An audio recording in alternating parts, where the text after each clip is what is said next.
Well, all right. Let's see. Let's just jump straight into me in the chat real quick as we're getting ready to get started with the show. And why is my camera?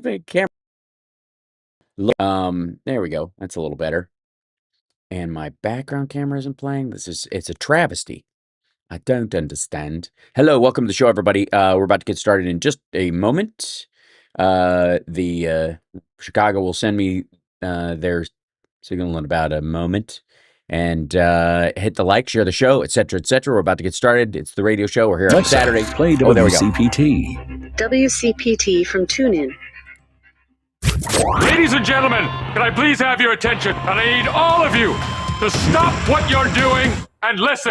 Now, live from Chicago, the Hal Sparks radio program Mega Worldwide. I have come here to chew bubblegum and kick ass. Hal Sparks, your comedian and multimedia personality. And I'm all out of bubblegum. Hal Sparks. All right, let's do this. Welcome to the show, everybody. I am Flying Johnny-less, and our dear friend Boston Brian will be joining us in just a moment with me in the first hour. But I guess I'm of two minds this morning, and welcome to the show. Hit the linkages everywhere. Oh, look at that. I've got special effects running all over the place.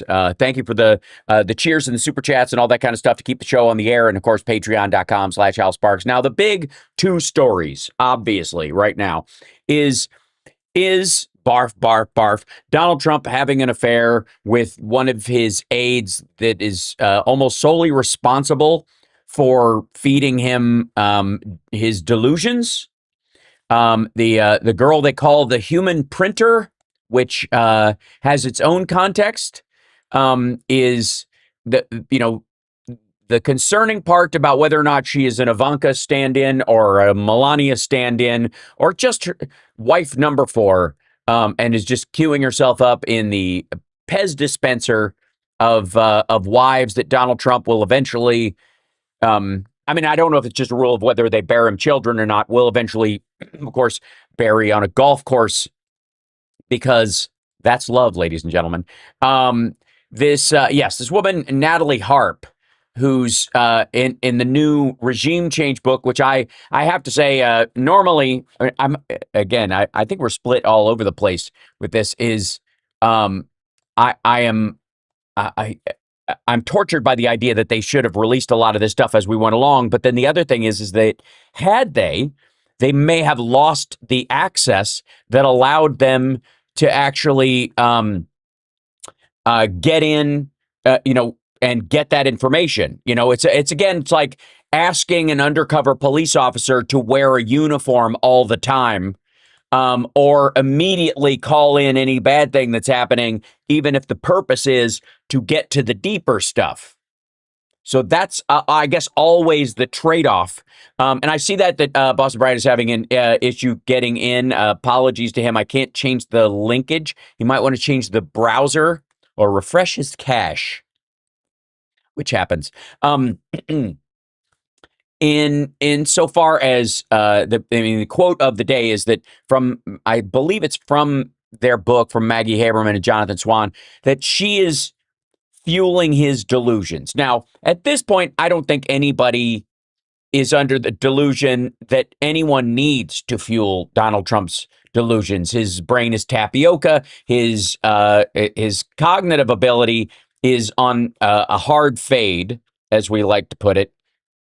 But the primary concern is that as his tapioca brain is aging on the windowsill, this lady is feeding him a constant stream of fake news. That's right, the good old Trump phrase that he says he coined, which Norm Macdonald's used to open SNL's news with in the years that Donald Trump occasionally probably caught it, and that's why he thinks he thought it up.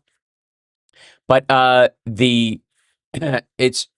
it got so bad, and some of you may have heard this, but it got so bad that the Secret Service was worried about Natalie Harp's relationship with the president and the fact that she was in on all of these meetings. And it was, she would sit in on, on top secret meetings when she's really just a sort of a press office liaison / more attractive Walt Nauta. Walt Nauta, for those of you that don't know, is Trump's body man who was charged in in the classified documents case with him, is probably singularly responsible for flooding the server room at Mar-a-Lago. That's right. There was a private server at Mar-a-Lago.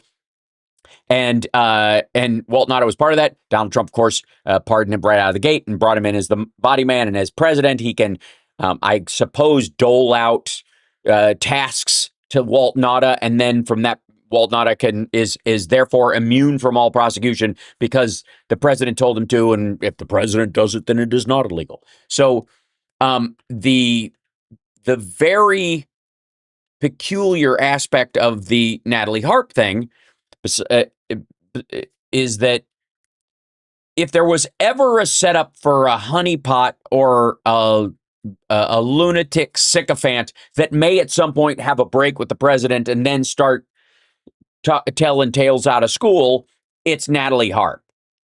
Imagine if Walt Nauta could ever be a woman scorned, is the theory. And on the I think it was the Daily Beast podcast, they were saying what we got out of this book is incredibly, like, just the unbelievable amount of time Donald Trump is spending with a woman who is almost 50 years his junior. That age difference thing doesn't shock anybody, especially in that world anymore. I know it should on some level, and everybody's just like pearl clutching about this. But can we please start treating everyone like an adult? Sorry, if you're over 18 and you can be sent off to war, you can also be responsible for your own behavior and your own life choices. The idea that you're intoxicated by the power of an individual, you get sucked into a cult, should be at some point your own responsibility. If you're an adult, you're an adult, you're an adult. I don't care if you're 50 years younger than somebody. If anything, she's probably got more on the ball than he does in a bunch of what she clearly does, but in a few areas, in the same way that I guess Stephen Hawking's nurse was more capable than he at certain moments, or the famous Anna Nicole Smith cliche that operates in these situations. But because spending with a woman almost 50 years a junior, who other aides are really worried about, who the Secret Service were worried about. And her own brother is saying he's concerned about what he calls an unhealthy relationship. It reeks of cult-like behavior. If you hear her letters to him, they sound an awful lot like the stuff from letters that a woman would write to Jim Jones or the sister wives of Warren Jeffries, or those kind of things. It reeks of that. Now, the issue, I think, we've got to decide as a country, and because we're going to have to rebuild and fix a lot of these things going forward, is that that clearance has to matter, and the president can't just willy-nilly give someone clearance. Otherwise, what is the point of Senate confirmation of cabinet level positions? Does that make sense? Why bother? The whole purpose of Senate confirmation is that the Senate as a body can look at. Oh my God, thank you, Tomal. Appreciate that so much for the super chat. Helping me buy 666 Fifth Avenue. It's still a goal. We're going to do it.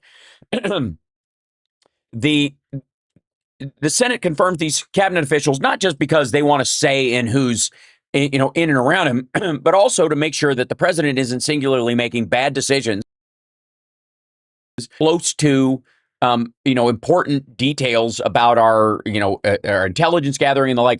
There he is, ladies and gentlemen. The lovely and talented Boston Brian is popping in with us. And let's see, I think we can go straight to him if we can bring him in. There he is. Look at that. I'll have to shrink him down. But how are you, sir? Just checking to see if you sound all right. I'm doing well. Let me know. Yeah, you sound terrific. So, and I'm all out of frame as well. I'll fix these things as we go. There's always that the imaging of it. Welcome, sir. So, what I was talking about is like the concerning part about Natalie Harp, and beyond the silliness of Donald Trump's attachment to this sycophantic woman who is, I guess in some ways, I'm trying to bounce you around and widen you out a little bit. It's gross. It's prurient. There's always a part of the story that it has a People magazine Lewinsky kind of feel to it. But the problem is that we live in a time where foreign governments and cartels and open source spy services that work for the highest bidder and those crowds are aware of Donald Trump's loyalty, expected loyalty from people that is so transparent that he would be the easiest person in the world to set up for some sort of honeypot situation, because he's so desperate for the love and attention and the appreciation that you can cut and paste the kind of stuff that she was writing to him and have him by the short and curlies. Well, isn't that like exactly what the FBI came to the determination of, even as he was running in 2015? Yes. I mean, that's what they were saying. Not only his relationships, his willingness to, like you just said, take money from the highest bidder and to kind of do the dirtiest deed leads him to the position of being blackmailed, right? Of his foreign dealings, and like these were the things being said by Comey. These were the things that were they were looking into. Like this is nothing new. So it's just gotten worse, and he's gotten more. I don't know. You feel like he has more permission to do so now, and power to do so now, because of the people that he's put in these very important positions of power within the government. He feels like he can get away with it at this point. Sure. But you're 100% right as far as his willingness to take kind of the dirtiest dollar that he possibly can.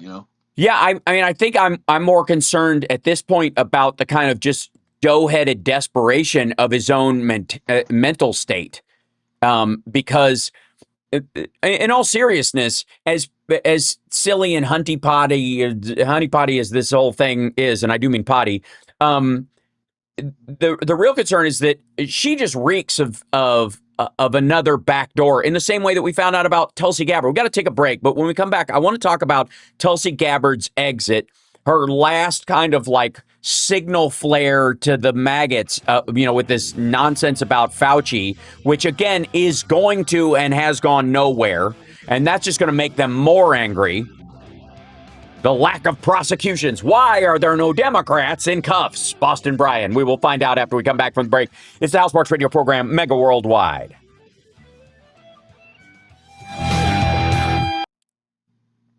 Good to see you, my friend, and there you are, and welcome. That's you as well. How's things? Sorry it took me. I promised I was ready well before showtime, but for some reason your links just do not like me. It's my links. Or anything that I do. Yeah.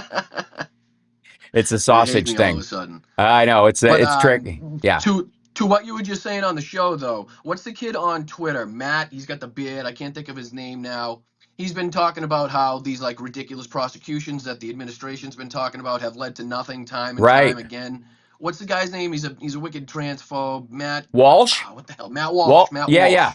Yeah. So he's gonna be if he hasn't said something already, he's been kind of one of the prominent figures over there, being like, okay, you can say it is one thing, and you can announce this and that and the other thing, but if it's not leading to prosecutions and these people actually going to jail, which we've seen time and time again, it doesn't. Whether you're talking about Comey or you're talking about Letitia James, I mean, there's a bunch of them that you can go down the line, but he's going to be one of the first people, I'm sure, to be like, well, if we're going to start going after Fauci, we better see results, which they're assuredly not going to get. Yeah, and we'll talk about this particularly. So I'm going to hold on to that. But like, I have my reasoning as to why I think that is.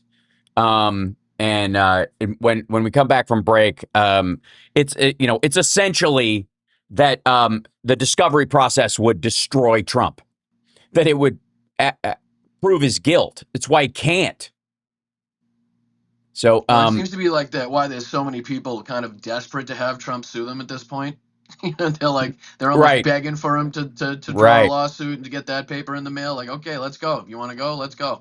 And the irony of well, I want to save this for the air. So give me 1 second, because this is kind of crucial to the whole Chicago's Progressive Talk, WCPT 820, where facts matter. So in the middle, Debunking the lies your uncle saw on Facebook. It's the Hal Sparks radio program, mega worldwide.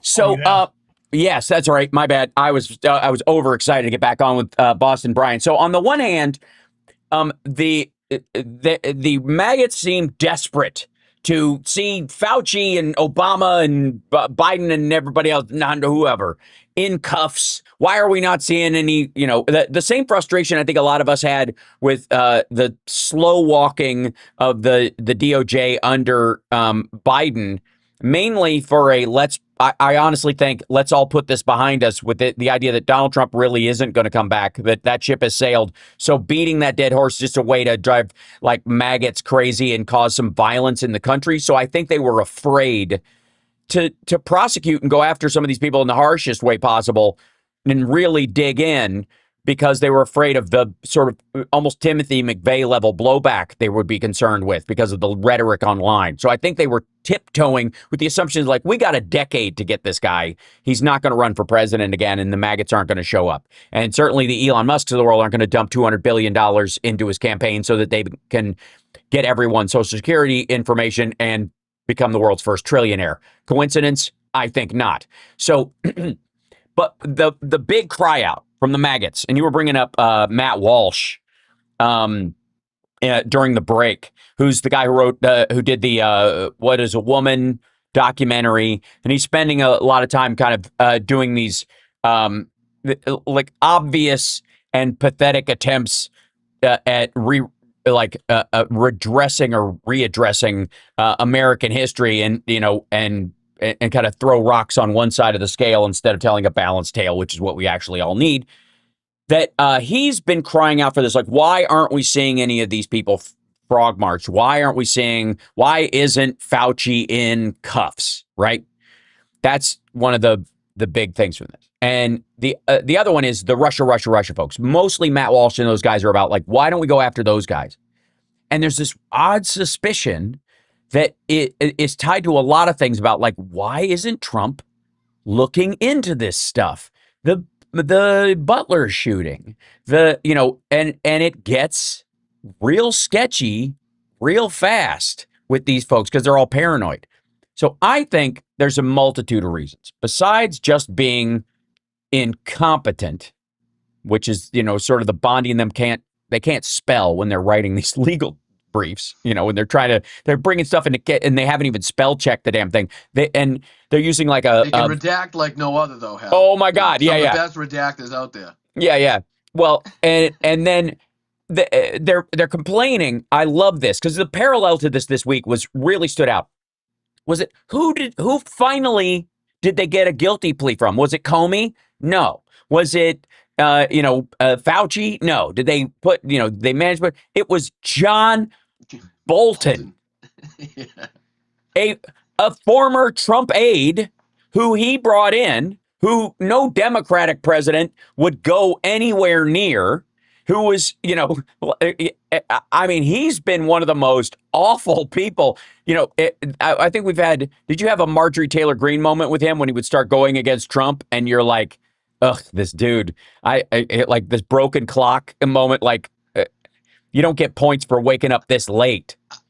I feel like I have to put up like a sign every time I bring up Marjorie Taylor Greene or if Tucker Carlson has something to say against Donald Trump, to reiterate their history, to reiterate their past, and just how culpable they are of the situation that we're in right now. So I'll happily use their words against their side, because that's typically what the people on that side will respond to, as opposed to, a dumb lib or, a progressive or whatever, you espouse yourself as, right? So they're probably more apt to at least listen to the clip of Marjorie Taylor Greene saying something, even if they don't like it or don't believe it, right? They're probably a little bit more willing to at least listen to that part than they are there. But I always like to reiterate and tell people, like, we're a big tent, but it ain't that big. Right, yeah.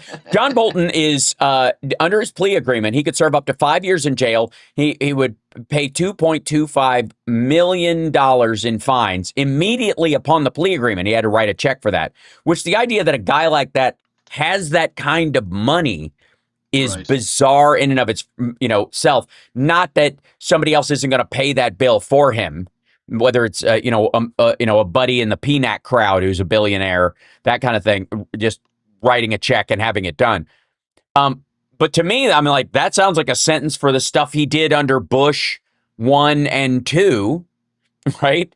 And so, fine, good riddance to bad rubbish. The irony, though, is that he's pleading guilty to the exact same stuff that Trump did, that as a private citizen, no longer in office, he had boxes and boxes and boxes of the stuff. Had he not become president again, he would have gone to jail for that stuff with his plea agreement would have had to have been higher than that. It would have been, a 10x of that, whether he was going to get 50 years or not, but at least 10. I feel like this is him just throwing the red meat to the wolves a little bit. I mean, along the lines of Matt Walsh. His I brought guy. that up because he seemed to recognize that it's just kind of rhetoric and a bunch of hooey that this administration keeps saying that they're going to prosecute, they're going to arrest, these people are going to go to jail. And he's like, fine, if you're going to say it, do it. And if you're going to do it, go through with it. Go the length, go the whole football field. You know what I mean? Don't just announce the prosecution and then have it filter away and then nothing comes through it, like we've seen time and time again they do. But this seems to be like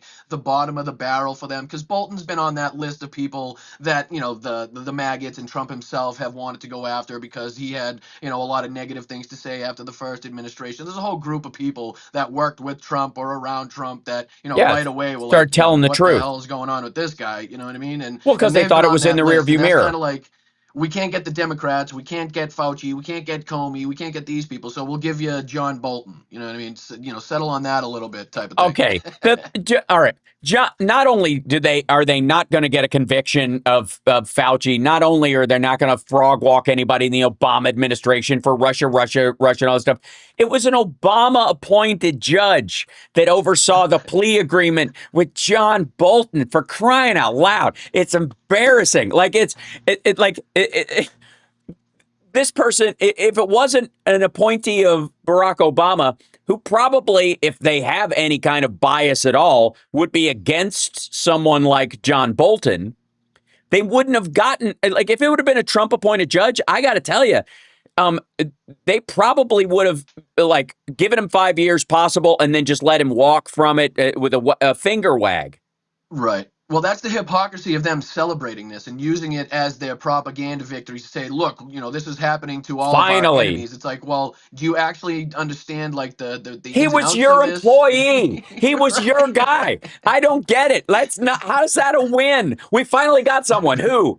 Someone I Only chose. The best people, Hal. I know. Hashtag the best people. It is so insane. But the big reason why he obviously is not going to go after the Russia stuff at all is because the discovery process would ruin him.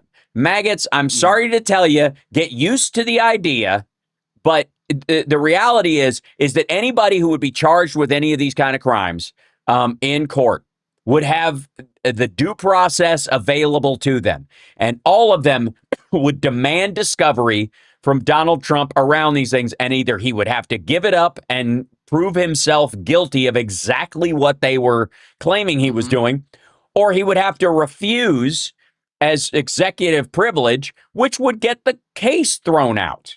Right.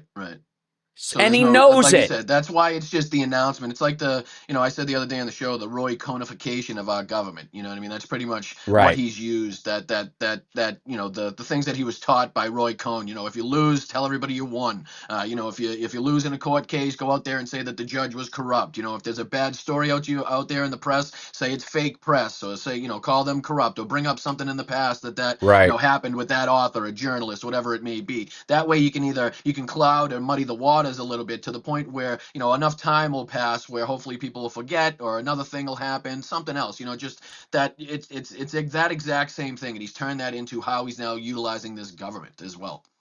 Yeah, and by the way to bring up by accident the if you're losing, tell everybody you won anyways. Welcome to the ridiculousness of the MOU, which is falling apart like we all said it would. I'm sure you have been hair pulling about this as much as I have, that this ridiculous, we'll deal with that later agreement, where 14 points in this thing. The first one mentions Lebanon 3 times, and Trump's like, that's not even in it. It's in the first paragraph. The last paragraph, the last clause, the 14th clause, says that until I think like 4, 5, 6, and 10 are implemented, the rest of them are just maybe we'll get to it. And the ones that are guaranteed in the final clause are all the ones about sanctions relief and release of the funds to that are being held. You know those signs in factories and like warehouses that say like this many days since our last injury? Like you Right. need one of those. It's like this many days since bombs and missiles have dropped during a ceasefire or during some negotiations. Like You're gonna have it's to switch also it to like right under minutes. that the percentage and the chance that we actually get a finalized agreement out of this, like 0 and 0, 0 days since bombs, 0 days since 0% chance we get this finished. But yeah, you're right. We've been screaming from the rooftops over on Blunt Politics there about just how on a knife's edge this whole thing is. Like even when they first announced it to like the Friday when they said it was going to be signed, like that is a lifetime for Donald Trump to get on Truth Social and say he's going to eliminate Iran, or the negotiators they're not gonna make it back to their country. Like that has a big ability to change things drastically, dramatically, Right. and very quickly as it pertains to the MOU. And like you brought up, the whole Israel Lebanon situation, like it's pretty clear what the Iranians have been saying the whole time, right? Seems to me from what we've done in our coverage on Blunt Politics, like the point, the data set and the points that the Iranians have asked for time and time again and said that this will be the stipulations that we're talking about have not really changed. Meanwhile, the United States and their goals and what they are trying to justify has changed time and time again. You know what I mean? So Right. it's crazy how different and drastic the two sides are when something is announced. It's like it's amazing how separated the two sides are. It's like, are you guys Yeah. actually even talking? Well, here's the thing. Maybe this ties back to the Natalie Harp stuff. Maybe she's handing him a copy of the deal that just looks like that just has like a unicorn farting glitter on top of it, as opposed to the actual details of it. Because there we talk about with Phil, and he'll be joining us in the second hour. We talk with him all the time about if the czar only knew, right? And I think Trump is trying to lasso that a little bit. We got to take a break. We'll be back right after this. It's the House Parks Radio program, Mega Worldwide, now with 100% more. Boston Brian, Blunt Politics has a new show every Sunday you should check out, and a couple other times a week, but check it out. We'll be back right after this. So, sorry, I went over there because I was getting very excited about this, but Oh, good. And you're 100% right, because there was a Batya Unger Sargon couple clips of her that were going around, I think last week, that it was like, oh my God, if Trump only knew the pressure is being put on the American people, and if only we could get through to him to let him know how much, American families are suffering. And it's like, oh my goodness, if he just stopped listening to J.D. Vance. And it's like, that's literally if the Tsar only knew in written form today. But it's so lame because in the one hand, with the Tsar and to some degree with Putin, there's these two ideas that Putin is too busy dealing with the seriousness of the war and other stuff to be aware of these other issues, or the Tsar was just so isolated or so focused on his people, that there's so many problems, and so he's so focused on some other problem. If he only knew about this problem, he would take care of it. Trump sells to all of his idiot supporters that he knows more than anybody. He's got the greatest memory of anybody. He's he knows more about ISIS than the generals, and more about syphilis than Ronnie Jackson. Which plus the line that says I don't believe. care about the American people and what they're spending, like his little quote, or I love inflation, like that doesn't go to prove that he doesn't know about these things. This is so well, I want to save some of this for the air, but the deal itself. How have you been otherwise? Just so you don't get into the content, yeah. I'm in the tumble dryer right now, but we're getting near the end of summer's radiation. This is her last week. The couple weeks afterward are what wear you out. So just gotta. I'm like getting my shows out of the way. My best. I will. Please and thank you. Yeah. let's go this guy. I want to bring up because we've been. I mean, there have been like effectively open bombing. Let's go back to here. See, now we have to ask once again: are we talking about the Strait of Hormuz or Ukraine? Yeah, right. WCPT 820. Welcome back to the Hal Sparks radio program, Mega Worldwide. So we find out this week that the Iran strikes did $400 million worth of damage to the U.S. headquarters, the Fifth Fleet's headquarters in the Middle East, and they have been lying about it. The Trump administration has been lying about the effectiveness of these attacks, just in the same way that Trump is lying about them not having an air force. A good portion of their airplanes are parked in Pakistan.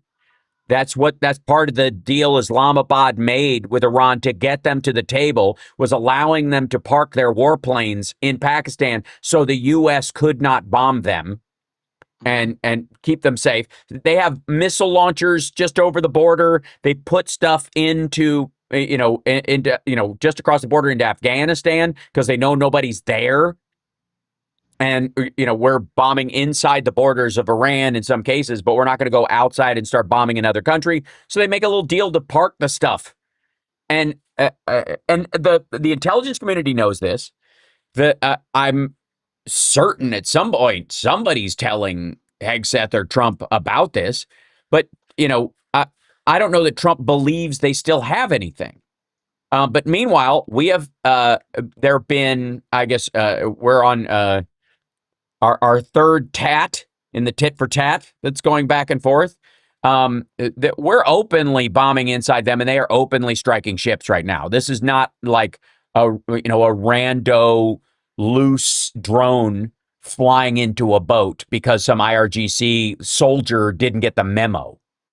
No, they made very specific radio addresses stating that you will not be taking the Omani route through the Strait of Hormuz, and any ship that's thinking about going through there or is attempting, you can turn around now or you're just not going to make it. If you try it, we're going to be firing upon those ships. And that's exactly what they did. They're basically, funneling the ships closer to the Iranian side, whatever they, portion that they control in conjunction with the Omanis. And that's leading up to and showing everybody the control of the Strait of Hormuz. So that's going to be, whether it's insurance or whether that's fees and tolls or both. Like, that's what this is setting up at this point in time. So it's, it's crazy to still be talking about, ships being hit in the Strait of Hormuz. It's crazy to still be talking about the United States bombing inside of Iran at this point in time, and nobody really addressing the ridiculousness of basically everything that's going on. You know what I mean? Right. Not nobody, but obviously the people in the government and the White House, still trying to tell you that everything's all set, everything's fine. It was just, a minor response, and everything's, supposed to go this way. You know what I mean? Right. It's crazy. And last night, JD Vance was on Bill Maher for the sit down interview, and maggots were touting this as that like Maher is now a JD Vance fan or something along those lines. But the irony is that in a comedy show, at least in theory, the quote he said was the U.S. wins, quote, either way regarding negotiations with Iran. This is part of what Trump is saying. We win by peace or we win by blowing them to smithereens, right? That's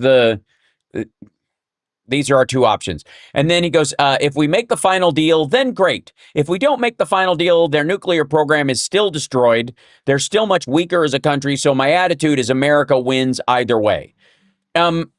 No, on so many fronts. Crazy and insane. You know what I mean? So not only are we not getting and leading stupid to the non-nuclearization of the Iranian population, but it's also he doesn't care about how many people have to die to not achieve that. You know what I mean? So that's basically what he's stating there. Yeah, and again, he's largely parroting what Trump said with the idea that to create the illusion that he leans towards peace. That he is the one that, is kind of creating this, if he had his druthers and Trump did this, his way, it would be that much more special, right? That we wouldn't have to worry about any of this. The details of it would we'll take whatever time it takes to negotiate things, and we don't really require it. We don't get any oil through there, even though fertilizer comes through there, even though you're choking off the countries because stuff can't get in as well as get out. The only oil ships that are getting out are Iranian ones going to China. And Trump's like, more oil's gone through there. Yes, all Iranian oil. And the cargo ships that they've been hitting aren't oil tankers. You'll notice they are not calling them tankers. They're just like, they might as well be full of dates and rugs, and I don't know if the Saudis are working on their own computer chip or I don't know, foodstuffs, whatever. Who cares? But the point is, it doesn't matter that it's not oil. And if you have control of the Strait of Hormuz, you not only you're allowing Iran is effectively now the only business in town in oil in the Strait of Hormuz. The only oil that is getting through is Iranian. And Trump just seems to say that is the nuclear weapon now. You know what I mean? Right. Trump has afforded them this geopolitical international stage nuclear weapon to wield and to use whenever they feel like they're being threatened or another country is overstepping a treaty or whatever whatever it may be. They have now been afforded this opportunity, and people have to respect that. That's something that I've tried to push on the show. Beyond the 300 billion, beyond the 24 billion in frozen assets, beyond the ability to continue to sell oil, beyond the relieving of sanctions, beyond the fact that, like you pointed out, Hal, it's a lie that they have no missiles, it's a lie that they have no drones, it's a lie that they have no ships, it's a lie that they have no air force. Those are all lies. But at the same time, exactly what we were just talking about is true too. You know what I mean? Mm-hmm. It's like all of the things at the same time are almost 180 degrees opposite of what the Trump administration is trying to tell you is what's going on here. It's insane to continue to see what's taking place in reality on the ground, and then hear how it's trying to be sold here by our government, by this administration. Right. And this has to be running aground with the general magatry, one would think. You know what I mean? They have to be aware that whatever story that maggots online are telling their supporters, or the Walshes of the world, or Posobiec, who is basically, he and Benny Johnson are doing Caroline Leavitt's job while she's out of town. It is so ham-handed and dumb.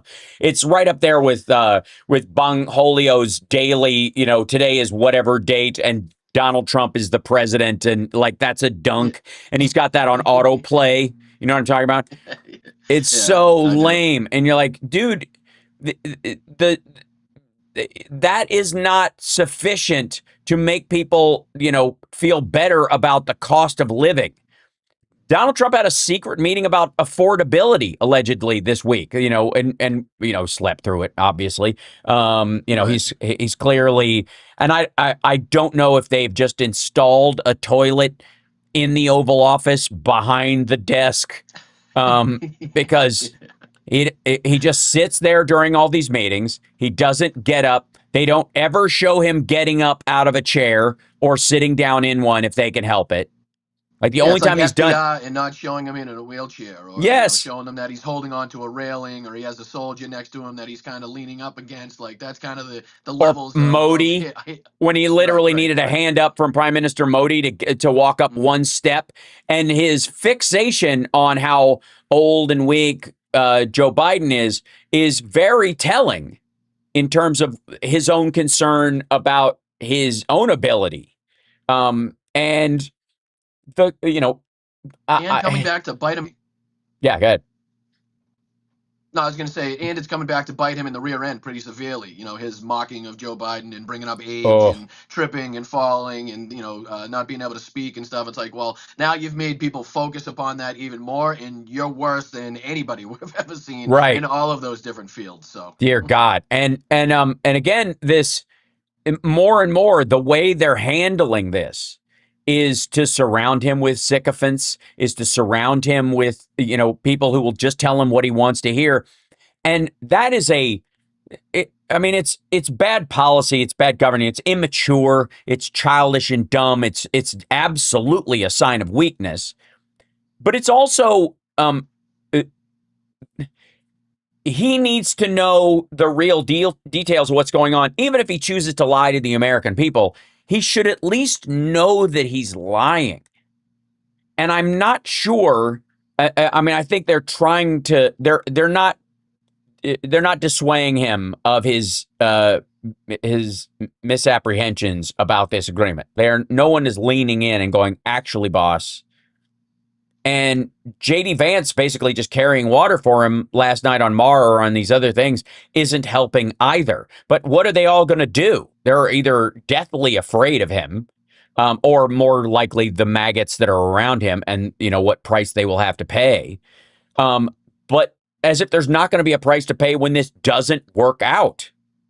Well, we've seen this time and time again throughout history. Yes men, people that surround themselves with yes men, people that won't tell them the truth of what's going on in reality for whatever reason, because they're in fear or because of retribution. Like, you end up just leaving yourself out in the dark. You increasingly become unaware of the reality of the situation, which makes you increasingly unable to make decisions that useless. would help the current situation. You know what I mean? Right. So, when Hitler used to go to, Berchtesgaden, or, where he'd be way out in the middle of nowhere to try to remove himself, just kind of getting the propaganda, nobody telling him the truth, everybody trying to feed him this line or the other line, and he's sitting there jumping up and down thinking things are going great. Meanwhile, you got, hundreds of thousands of them dying in Stalingrad. I mean, all across the Russian front. He just wasn't being told these things to the extent, at least, that they were actually happening, and it's leading him to make worse and worse decisions that lead him into further and further ruin.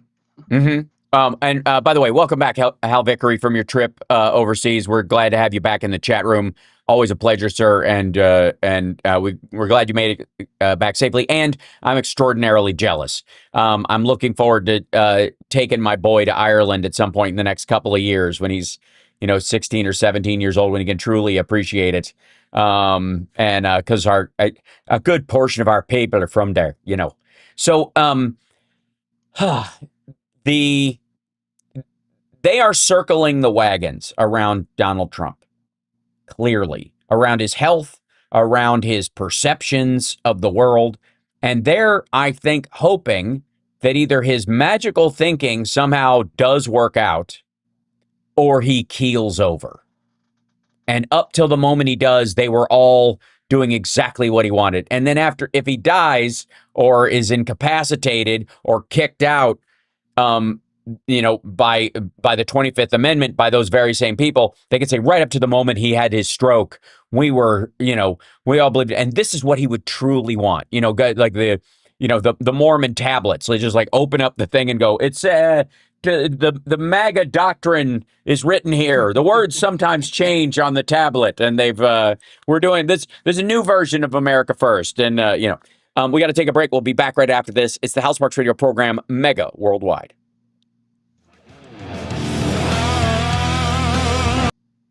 Look at that. Thank you, Erica, as well, for the super chat. Good morning to you as well. And Frank said he found $2 in your couch. I don't know what he was doing in there, but it's none of my business. And I hope you guys are very happy together. My little running joke on the show, I always say, I ask if you got a couple quarters in the couch cushions, you can send into the Venmo. There you go. It works. Absolutely. There you go. And Dolly Da Vinci, thank you so much for the super sucker sticker, I guess. Well, I hope so. I don't know. Either way, works for me. There you go. And so yeah, hit the subscribe, everybody. Our numbers are growing. We're getting near that 100K. I know it's right around the corner. Damn it, it's happening. And I just want the little plaque. Congratulations, I want the brother. little. You deserve it. Very deserved. I want it. I want the little plaque. 100,000. All. That thing you see when people go. According to the algorithm, 70% of my watchers aren't subscribed. That's true. Right. I don't need all of you to subscribe, just the ones that ain't. Right. No. Right. And once we clear that 100,000, apparently, then that's when YouTube starts taking you seriously, I suppose. but hopefully it's a little less than that. Yeah, right. Well, there's stages. I'll be about 87 by the time I get to 100,000. That's the spirit. Yeah. All right. Well, let's see. We're checking in on Chicago's there. Yeah. Okay. They muted themselves. All right. But I'm gonna ask. Phil should have a lot to be. Yes. We've got plenty to cover with that. Or happy about, but to be, had things heading in the right direction. We'll say. You know what I mean? I don't want to. Well, the 44. Hey Google, play WCPT. Streaming Chicago's progressive Keep that talk until after the break when he's with us. Now let's get back with Hal Sparks' radio program, Mega Worldwide.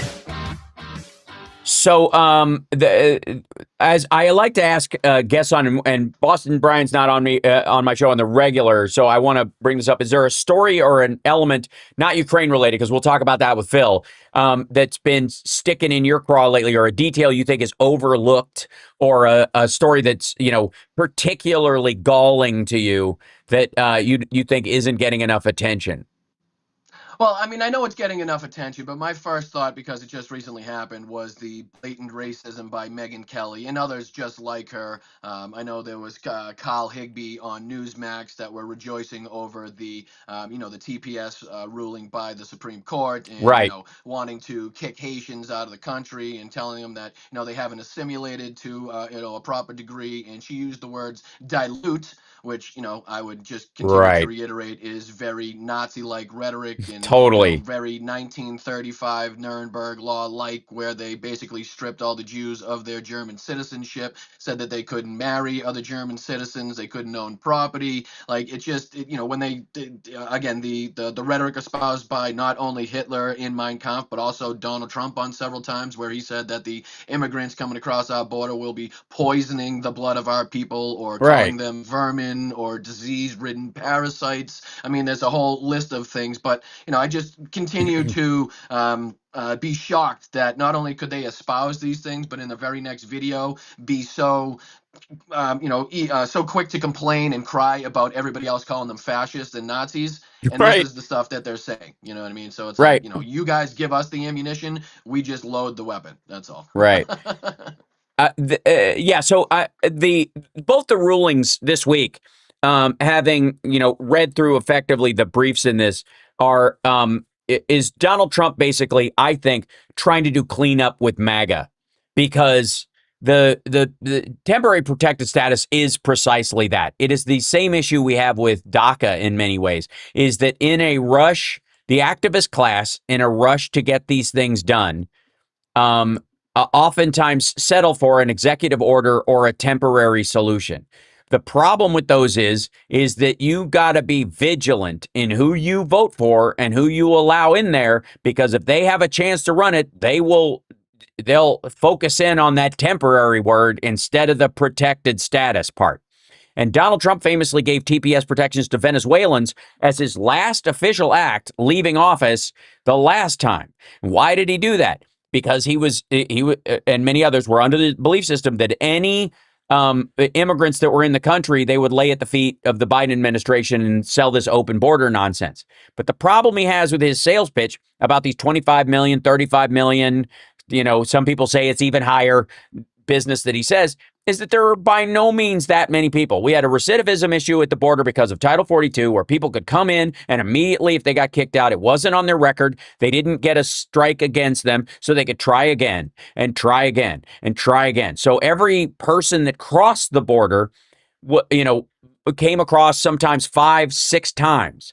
And in that, the normal human beings count that one person.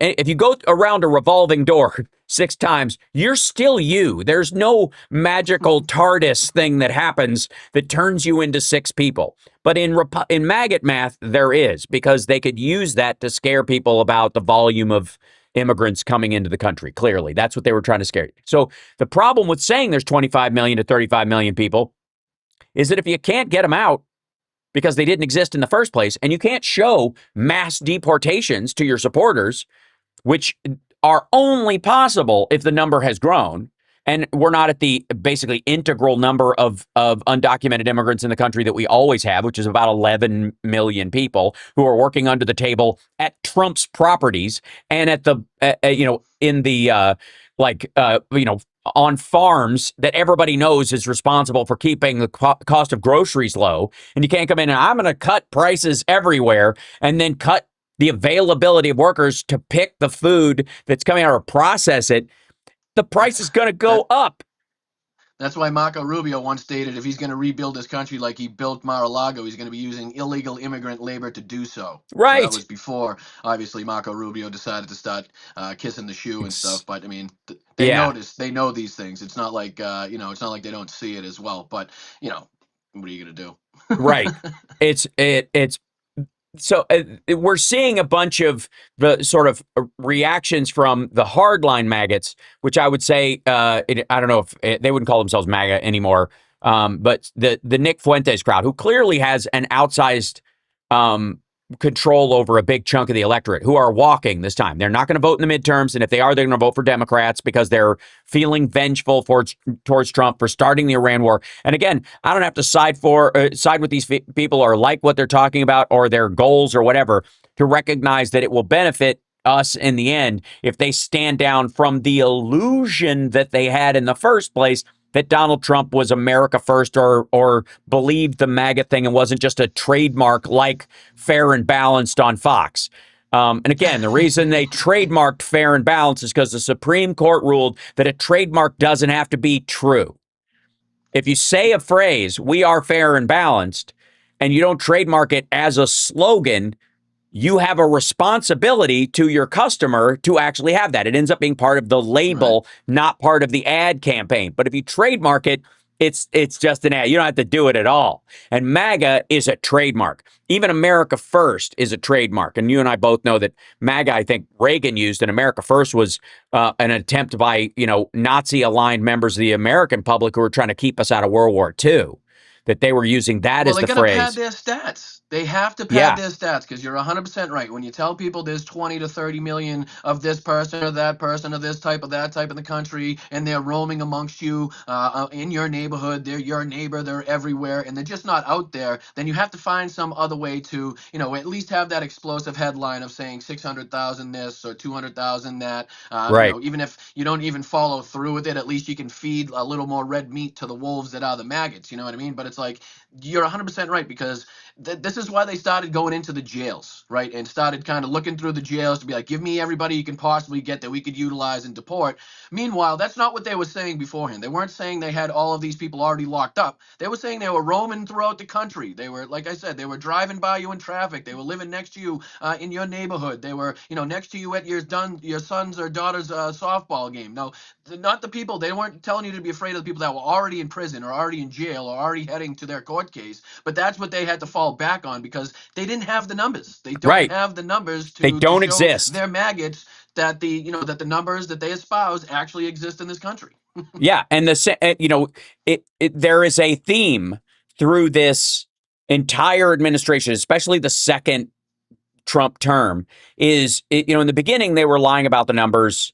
Think of the early part of COVID, where again Donald Trump didn't want a cruise ship to dock in San Francisco because there were 60 people, I think 64 people or something like that, sick with COVID, and he didn't want to double his numbers. His numbers.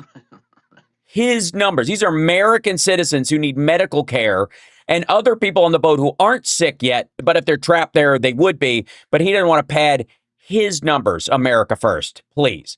But this is, at some point, do you think it's possible? And we're only in a couple minutes before we get to the bottom of the hour. Do you think maggots ever wake up to the idea that if he's lying about the memorandum of understanding and what's in it? Clearly, you can read it and hear what he's saying and know that this is not true. Materially, there's no, libs of TikTok excuse. This is Donald Trump's, signature on a Farsi document that he never read in English. If he's lying about that, and there aren't 35 million illegals in the country, to deport in the first place, that he was lying about, quote, the open border policy, which was really a COVID aspect of just the volume of people trying to escape areas that had no health care or go to a country that had a vaccine in some cases so they could get it and go back home. The irony, a lot of people crossed the border during COVID to get vaccinated and then left.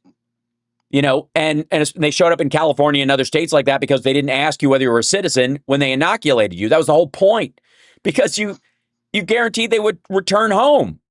If they didn't get inoculated, they'd just stay here because it was safer, because it wasn't spreading as much. We're at the bottom of the hour. Philip Ittner is going to be joining us from Kiev right after this. We're live with Boss Brian. He's going to stay with us for the next hour as well. I think the big part is they just don't have the facts. They don't have the stats, and they don't have the facts. And that's why Trump has to claim fake news with everybody, because they're quoting him. News. Because they're quoting him. We'll be back right after this.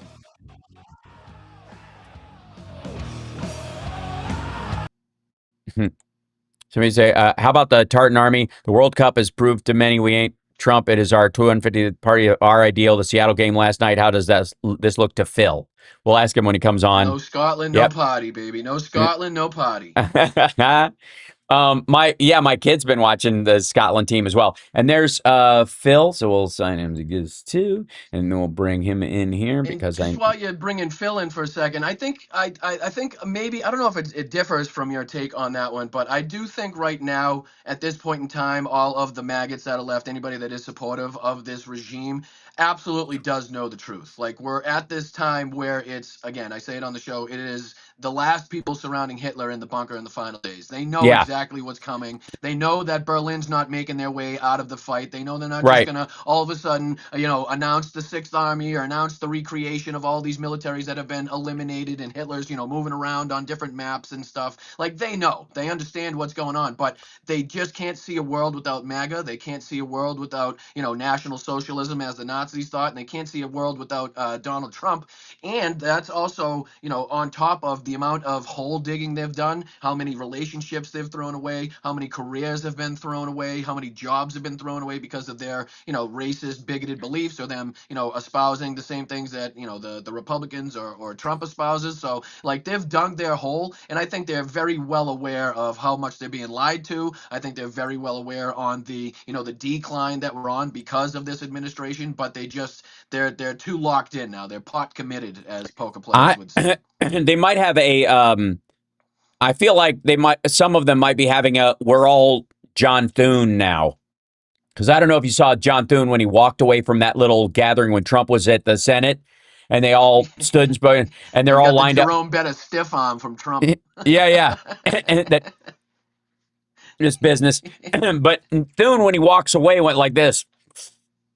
Like, you saw it. Like, he revealed it. He was like, it was just straight up yeesh. All right, let me see if I can get Phil in here with us. There he is. Oh, and I got to put Boston Brian in here. Phil, how are you? Oops, hold on. Good. Yep. I want this guy. Where are we? My apologies, but I might have to not switch, but just go to the actual iPhone mic and not this mic in just a second. I just looked, and for some reason my phone's already down to 5% somehow. Dun, dun. I'll let it go down as much as possible without screwing with anything. It's all right. We'll manage. We'll get you in there. How's it going, Phil? Good to see you, my brother. Hey, Brian. There he is. There he is. Yep. And then copy of that guy. This is me. There's this. Guest one. Okay, he's in there. And then there we go. Put this one in here. And we'll get him in the vert. Boink. Yeah, there we go. And then I'm all trunk around. The hell? What the Sam Hill?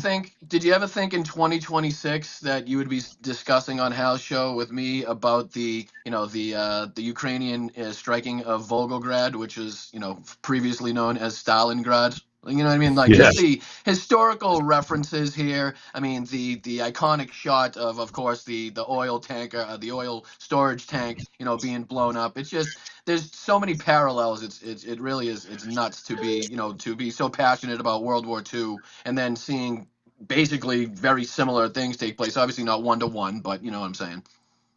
Yeah, I've been surprised at their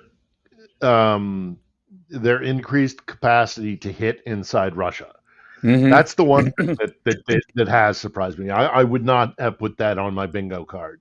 Yeah, The fact that they would be hitting Volgograd, that they would be striking, St. Petersburg, that they would have developed, cruise missiles, ballistic missiles. I thought they would stay domestic. I thought they would more or less stay inside Ukraine and defend Ukrainian territory. In hindsight, I was wrong. I mean, I should have anticipated this. I should have anticipated the fact. I kind of had an inkling that they might do saboteur attacks inside Russia, because Ukrainians can sneak into Russia a lot easier. So, you're listening to the House Radio program, Mega Worldwide. I've had people walk out of me before, but not when I was being so charming. Video streaming at HalSparks.com. I don't care for you or for the putrid slut you're troweling out. Puss-faced little pimp stick. True progressive talk. Might be a good time for you guys to give up. Right out of the gate, I just want to thank Max Swale for the super chat, and hi from Ireland. If you need any tips for places to visit in Ireland, let me know. Oh, believe me, there will be there will be many a get together. It's a pity you don't drink, Hal, because one of the best things you can do in Ireland, and I'm not kidding. I trust you. The Guinness Brewery is it's like drinking liquid silk. It's the consistency of beer of the Guinness inside the brewery, because every kilometer the saying is every kilometer you go away from the brewery, it loses a little something. I mean, to get it fresh from the tap, it's delicious. Sure. Try a Boxty. Mother's milk. Why? Boxty is it? Is that the non-alcoholic version of it? No. A Boxty is a potato crepe. It's an Irish potato crepe. Instead of using, you can't make me hungry. We've got an hour left of the show. Don't make me save it for the end, at least. Now my stomach's going to be growling. The mic will pick it up. Crystal. It's embarrassing. Get some water from Crystal. All right. Welcome. First of all, I lived in Ireland for the better part of the year. I know. We're all very impressed down here, I can tell you. Look. Hey. Obviously, the big news is that Zelensky has this 40-day plan to end the war. Is that right? Wow. And that the goal of this whole thing is to is to basically make Russia really start pushing the thing where Russia really regrets this. Yeah, Finally. Well, I mean, he may have intimated that it's a plan to end the war. I don't think even he believes that. But what his intention is, and we've heard this from other military leaders here, is that it's going to be nonstop. It's just going to be 40 days of nonstop attacks, somewhere inside Russian-held territory.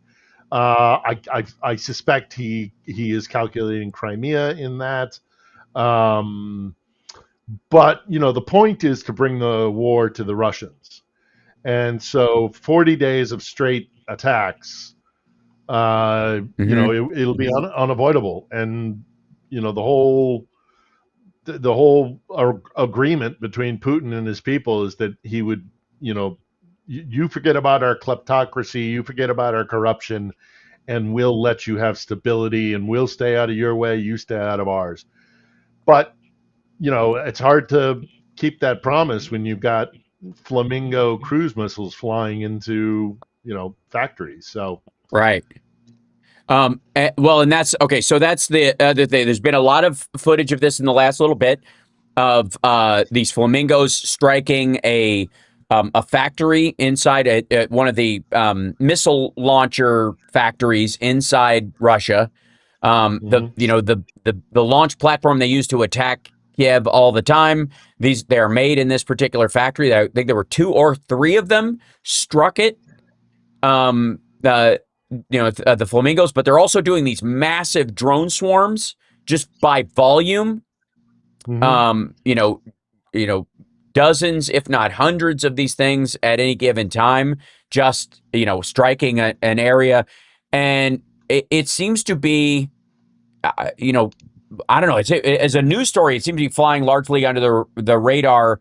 No pun intended, because that's exactly what the flamingos and the drones are doing. Because the flamingo flies so low that the Russian air defenses seem to be completely useless against it. So, what's the current feeling about that in country right now? Hitting inside of Russia, no problem. I think the vast majority of Ukrainians are fully supportive of that. You're right. The flamingo flies in at a very low altitude, very steady. But regardless, what that means is that Putin now has to move air defenses away from the frontline areas and pull them back to inside Russia, which means he's got to reposture his defenses.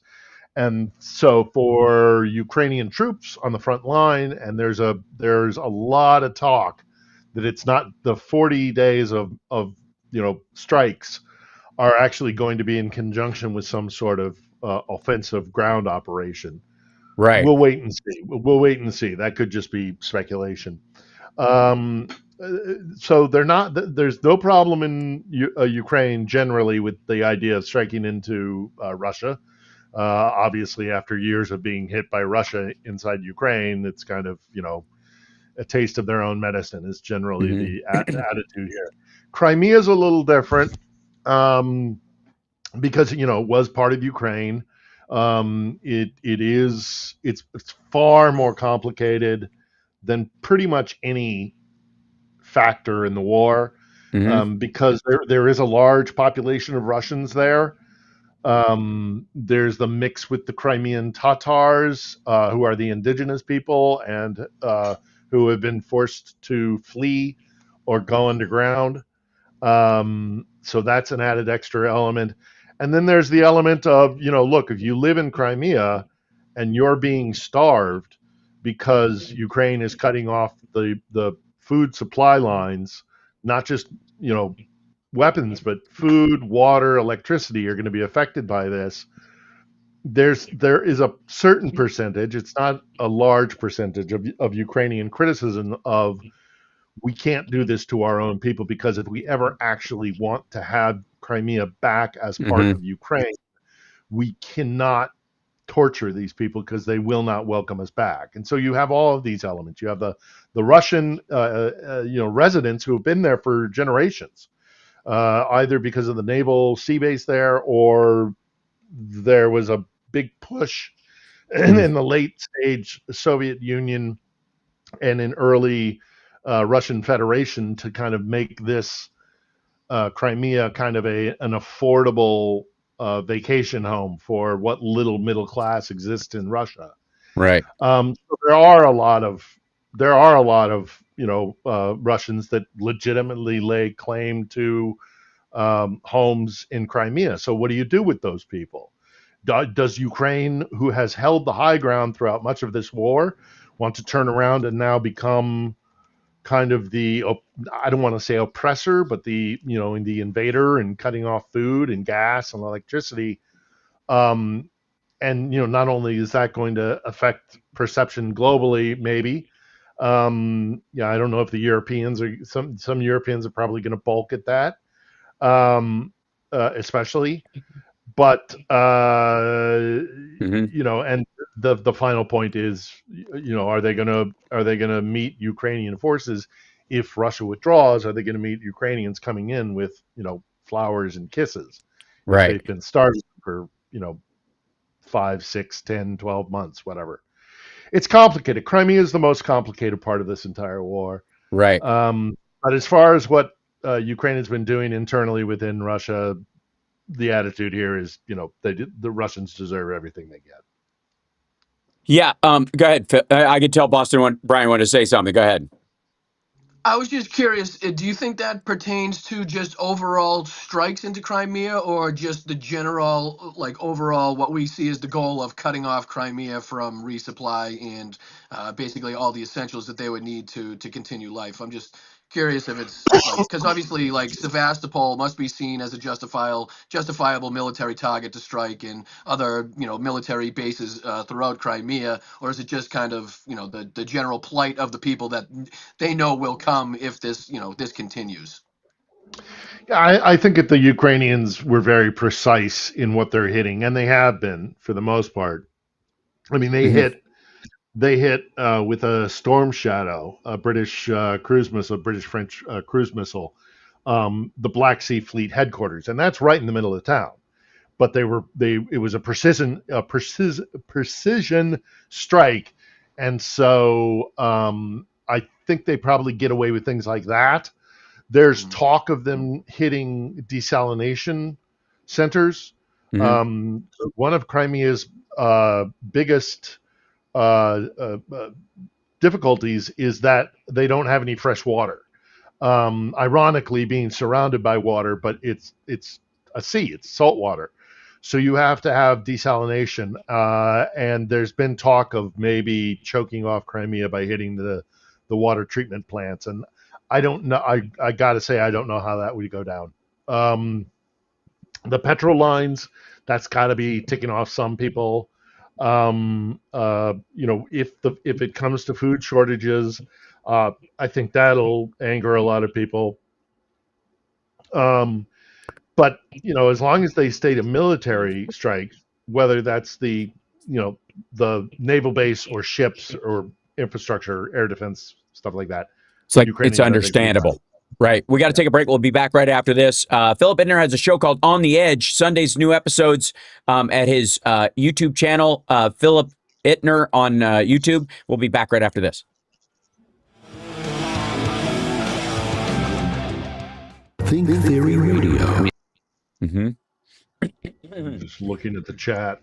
Sure. Surprises me a little bit, honestly, Phil, some of what you were saying there. Not, because I just feel like it would be obvious as to why these things were going on. Obviously, you'd have that, like, that hesitancy of doing it to your own people, but it's like I don't know. Like I said, I'm not there, so I can't speak on that. But it surprises me a little bit. You know what I'm saying?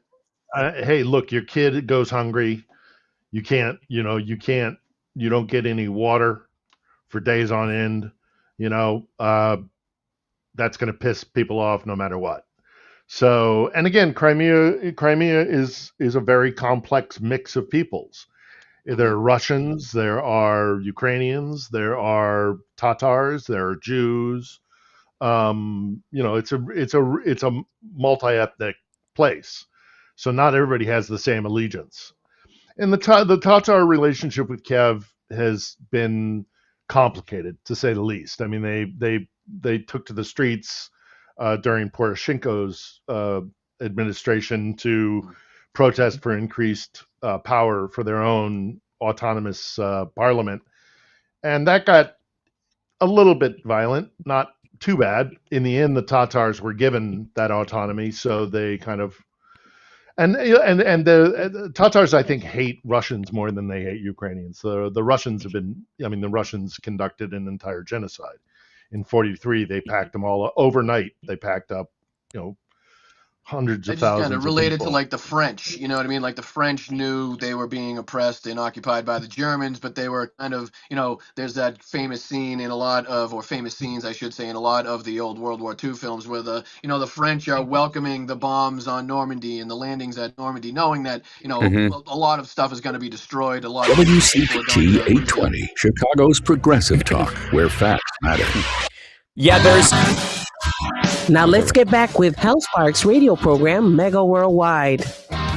We continued a bit of the discussion, Infotainment Wars on YouTube, and of course, twitch.tv/Hal Sparks, and of course on the Facebook page, wherever you like, I will bring the show to you. We discussed a little bit during the break, this kind of, how are the Crimeans going to feel about the attacks the Ukrainians are doing on Russian support structure in the area and that kind of stuff, which is sort of an understood in war. But if you're, Phil made the point that if your kid's going hungry, you kind of don't care, and so it's a difficult thing to run. In the meantime, I think the equivalent, in some ways on a macroscopic level, is this week a cartoonist that had drawn some relatively unflattering cartoons of Vladimir Putin was shot to death in Poland by two Belarusians. Yeah. In what is effectively a political assassination in that country. A couple of them have been detained. The idea, though, that these guys got it, a bug in their bonnet about defending Putin versus a paid hit, effectively, is absurd. And the rest of Europe is dealing with the fact that this will be an ongoing problem in many ways, the same way that we're concerned about the deal around Iran, that if we somehow collapse the regime in Iran or something like that, there's still going to be this like vengeance tour and blowback that happens from part of these things. The only difference with the Russians is it's active, that they are eliminating people on foreign soil in countries that are not party to the war. With relative impunity. Putin's done this before. He's killed people in Berlin. He's attempted to kill people in London and was successful in a couple of cases, right? And there is no indication that they ever expect to stop. That this is the Russian way, and that one of the ways they're going to extend that power structure is just to dust people off. As a display of power, ironically, a vulgar display of power, as it were, because it's not going to make the war any better. It's not winning any hearts and minds. It's not convincing anybody, and it's not strategically helping. Awfully difficult to talk after a little Novichok. Yeah. You know what I mean? Well, yeah, no, it's Putin and the Siloviki trying to scare everybody to step in line. Mm-hmm. I think that's is more for domestic consumption within. Don't dare think about stepping out of line, sort of thing.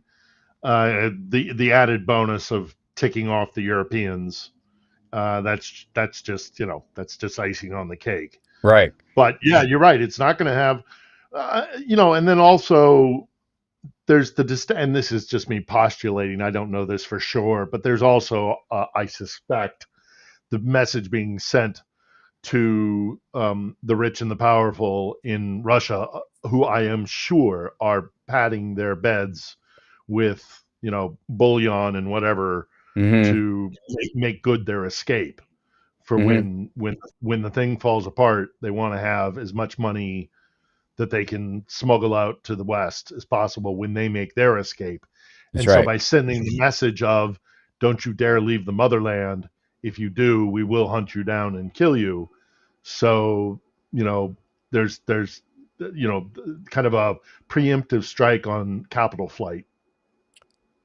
Yeah, maybe. Yeah, I guess part of the attempt would be to scare people into just never leaving. Is that what you mean? Like that they're just we can get you anywhere you go. Right, and they just find ways of displaying that it's not even like this guy was a big enough target or worthwhile, but just the real target was the motivation of the oligarchs that might decide to pack their stuff and move to Kazakhstan for a little while, where it's relatively safe, or bust off across the border into Georgia. Again, it's becoming increasingly hard for those people to do that as crypto has started to collapse, and that was their way of wedging themselves out. That was their way of moving their money around. Was specifically crypto, and Trump knows this, and so do Don Jr. and Eric and all these guys. This is basically a way of these guys finding people a way to evacuate their money out of Russia and China, because they can't do it through legit means, through SWIFT or through their own, in the case of China, removing their stuff. I guess the question we have to look at is how much impact do you think this 40-day plan of Zelensky's will have on the morale of the Russian people, if it will, if Russia will be able to play that into fortifying their stealing their spine about this, or it'll be another example of how this tiny little country is kicking their butt. Well, I mean, it's like I've often said about Russian history is that the Russian people have this propensity for suffering, but there's a breaking point, and it's usually quite sudden. So they suffer, they can't suffer anymore. There's upheaval. Then a new ruling class comes in, and they suffer until they can't suffer anymore, and then another ruling class is brought in. So I don't know. I from what I can tell, the Russian people are getting real tired of this, and they recognize it's an existential threat for their sense of self as empire, but at the same time, this is now 5 years into this thing, and they're not making any real progress, and they can dress it up as much as they like, but I think the Russian people are aware that this is not going the way Putin wanted it to. So, we'll see. I don't know. Is 40 days going to be enough? I mean, they're looking at, they're doing all sorts of things. We want to be producing 7 million drones a year. We want to be, we kill, we cause 1,000 Russian casualties a day. We want to get that up to 13 or 1,500 a day. So, they're taking some losses around the fortress cities, which gives me pause for concern. But more or less, it looks like the Ukrainians have the momentum right now. Even that thing recently, what was it, 2 days ago in the Oval with Mark Rutte, with him sitting there going, saying, the Ukrainians seem to be doing really well. And who would have thought he would say that 6 months ago? Right. In front of Trump. We've turned a corner. Yeah. Go ahead. Yeah, I don't think he was sincere. But it is interesting to see the president of the United States going from you don't have the cards to actually it seems they're doing pretty good. Even if he's disingenuous about it, he's still saying it in the Oval. Honest to God, I just think he's non-confrontational and weak at his core. And if somebody more, taller, more handsome, and who speaks faster than he does, and obviously who has an accent, which means they speak one more language than he does, starts saying stuff with some fortitude while still kissing his butt, he has to agree with it. I mean, I think Rutte has learned the Macron handshake, and they're all picked up on it. They're all they. Go ahead, Brian. Yeah. I was just and it's become so obvious too. You know what I mean? I feel like we've really hit another turning point in this war. And I know every war has multiple turning points that you can look back on. But I think right now, despite what's going on and around Konstantinivka and the obvious threats posed to that, I do think there are some good things that the Ukrainians have going for them, even if that situation does collapse even further. They still have other settlements and cities to rely upon that they could move back to and make the Russians just basically start this whole thing over again. But I think we've really hit a change of pace in this war, especially pertaining to the way that the Russians feel this war. I think the strikes on St. Pete, I think the strikes on the Moscow oil refinery, I think the fuel shortages and the gas shortages, not just in Donbass, not just in Luhansk and Donetsk, not just in Crimea, but in multiple regions of Russia, some even some 5,000 kilometers away from the front line, is really starting to have an impact. I think the Russians throughout this war have been frustrated. I think they've known that it was a disaster, but they were kind of okay as long as it wasn't being brought to their front door, as long as their economy was still hanging on by whatever thread that it's hanging on by, as long as they could still get fake Coke and fake McDonald's. I think they're kind of willing to put up with the pain and suffering that Phil real rightly brings up that they're willing to put up with. But when the bombs start dropping on their doorstep, when they're starting to run out of gas and fuel lines in places that are pretty prominent places inside of Russia, most prominently the Moscow region, supposed to be the most heavily defended region in all of Russia. And like Phil rightly brought up earlier, they're now having to take air defenses away from other portions of very important places to bring it into Moscow to more heavily defend, so that they don't have the population seeing the effects and feeling the effects of these Ukrainian strikes, which are becoming not only more frequent, more effective, and just more numerous, right? Not only is it how many drones they're able to put up, but how effective those drones and missiles are actually becoming right now. So I think we've really turned the corner, another corner in this war as far as that is concerned. I also think that there's a standard by which the size of the explosions and the visibility of them is unmistakable. Where before there might have been smaller attacks, or maybe Russia was able to hide some of these. These are visible for miles and miles. They're enormous explosions. The flamingo strikes are the kind that shake a population, and that that is the difference as well. Yeah. Yeah, I think all of those things are true. I think the fact that Ukraine is nowhere near on the verge of collapse, which is kind of the narrative they were trying to sell for so long, and it's obvious that that's not the case. Brian's right. Even if they do take Konstantinovka, which would be bad, they can't leave the other fortress cities behind them. So they're going to have to start edging up into Sloviansk and into Kramatorsk. And, these cities are, they call them the fortress cities for a reason. They'll lose before they take Kramatorsk, in particular Kramatorsk. The other city, Sloviansk, is important because it's a transportation hub, but you can still support Kramatorsk by other means. And Kramatorsk is the big one. There's an old tractor factory there that's enormous, that during the Second World War they converted into making tanks. There are coal foundries, there are smelting plants, there are all sorts of heavy industrial sites in Kramatorsk that they will make the Russians pay in the hundreds of thousands to take Kramatorsk, Sloviansk, and then Kramatorsk. And the question is, so are they willing? It's a long way from over. Right. Well, and the Russians have shown themselves, at least the leadership has shown themselves willing to have other people pay that price for them. They lose. What is it? We got to take a break, but the Russians are losing every 6 weeks what America lost in Vietnam in the entirety of the war. That's insane. We got to take a break. We'll be back right after this. It's the Hsrpm radio program, Mega Worldwide. Tom Hartman.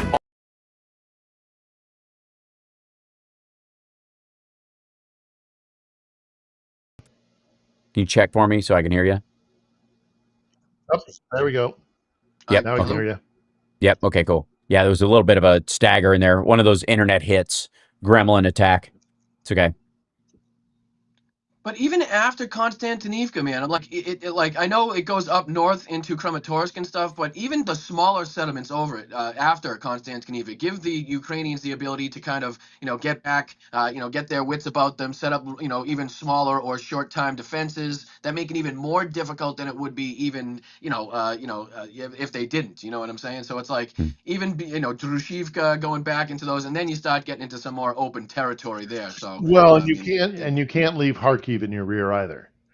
So they can't just break through the fortress cities and then go straight for Kiev, because there's too much defensive capability in Kharkiv as well. I mean, they could try and encircle it and besiege it, but then that's using a lot of manpower to do that too. So all the doom and gloom of the Vatniks and the pro-Moscow types who are saying, oh, as soon as Konstantinivka is over, it's all going to be a domino effect, and they'll be in Kiev within 3 weeks. WCPT 820, right, where facts matter.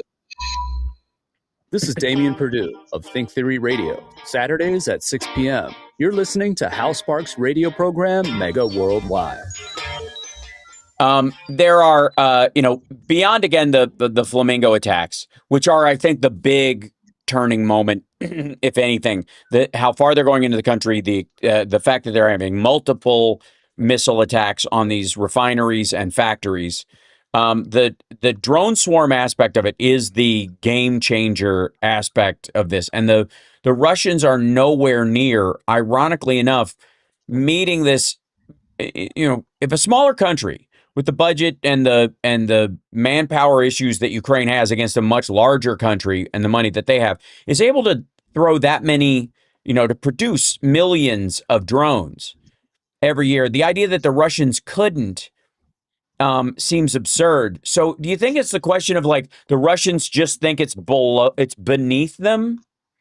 Is there an ego aspect to this? Well, I think there's a lot of things that come into play here. One of them, and I think it's a huge factor, is that Russia is centralized in what it does militarily. And so what they have been doing is making tons and tons of Shaheeds, FPV drones for the front line, and then Shaheed drones, which are not very sophisticated drones, but they have gotten to a place where they can build them to scale. So the Russians can churn out Shaheeds, but Shaheeds only do one thing, and that's long range basically terror attacks. That's what they've been using them for. Whereas the Ukrainians, because they're much more diversified, and you have lots of different companies with different contracts with the military, that they've got drones that are FPV for the front line. They've got drones that carry 60 millimeter mortar shells for heavier, more entrenched emplacements, or even sometimes armor. They've got these medium range things to hit supply, just long enough to hit behind the lines and disrupt Russian supply routes. And then of course they've got the long range. They've got their own long range capacity now, whether it's drones and then of course you see the inventiveness of spiderweb. Yeah. The Ukrainians have a lot of tools in their toolbox. They may not be able to match Russia in sheer capacity of what they can produce, but the Russians they're a one-trick pony, more or less a one-trick pony. And I think that that's having an effect on the war front as well, because the Ukrainians, and they have a system called Delta. The Ukrainians have a system for control of their drones called Delta, and it's a glorified Zoom call. Really, it's a highly encrypted Zoom call that your access codes change every 24 hours and that sort of thing. But at the end of the day, it's basically a Zoom call, and you'll have a commander, a drone battalion commander, go out, look at the Zoom call, look at the targets, go, okay, that is a bunker in a trench line that controls that sector of the line. We need an FPV to go in there. Okay, there's an APC over there, or there's an officer center over there. We got to send something that can drop a mortar round. We need to send in a Vampire, or a larger heavy lift drone. Or we know that they're getting we know they're having an award ceremony in some city, 60 kilometers behind the front line. Well, with our new medium range drones, we can hit that. So because they have a whole bunch of different things that they can do, it's what the U.S. military calls a force multiplier. The fact that the sum of the parts is greater than the parts themselves.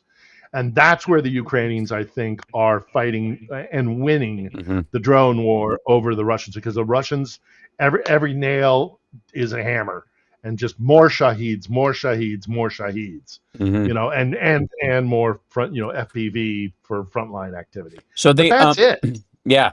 I have a couple of questions for you that are in the chat, and I want to get to. Colonel Klink says Lukashenko seems to be between a rock and a hard place.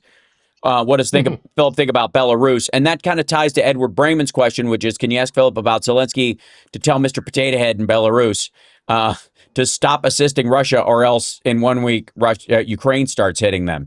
I don't feel like they would pull Belarus into this, but I think that's an empty threat. But the Europeans might have leverage in the future.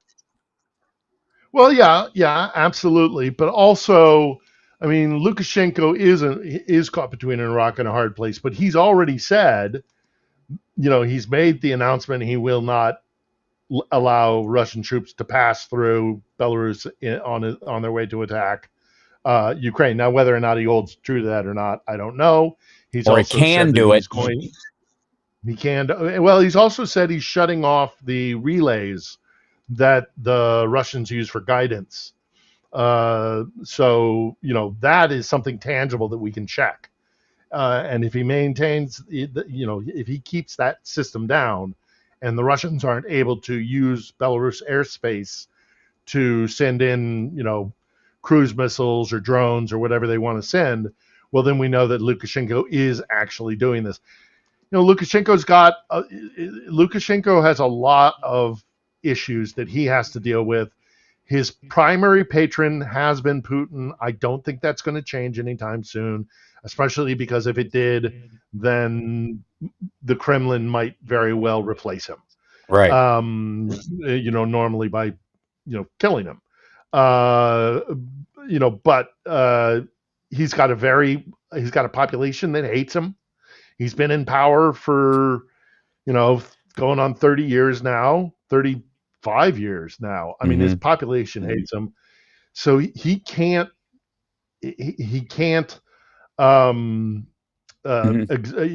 exert any of his own forces to there's certainly a limit just as for his own physical safety and whatever power he does have.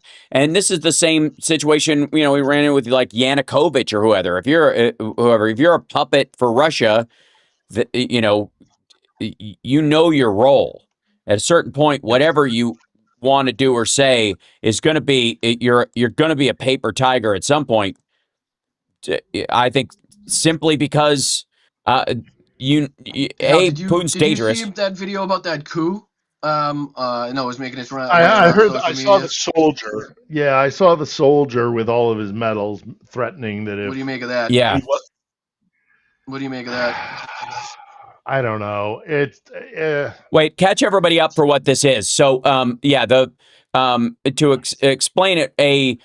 This guy wasn't he's like sort of a citizen army kind of a dude. He wasn't. I mean, he definitely served in the Russian military at some point or whatever. But he was one of these like kind of. I don't know if he was running one of the little green men groups or one of these like tacitly almost attached to the real Russian military. That guy, yeah.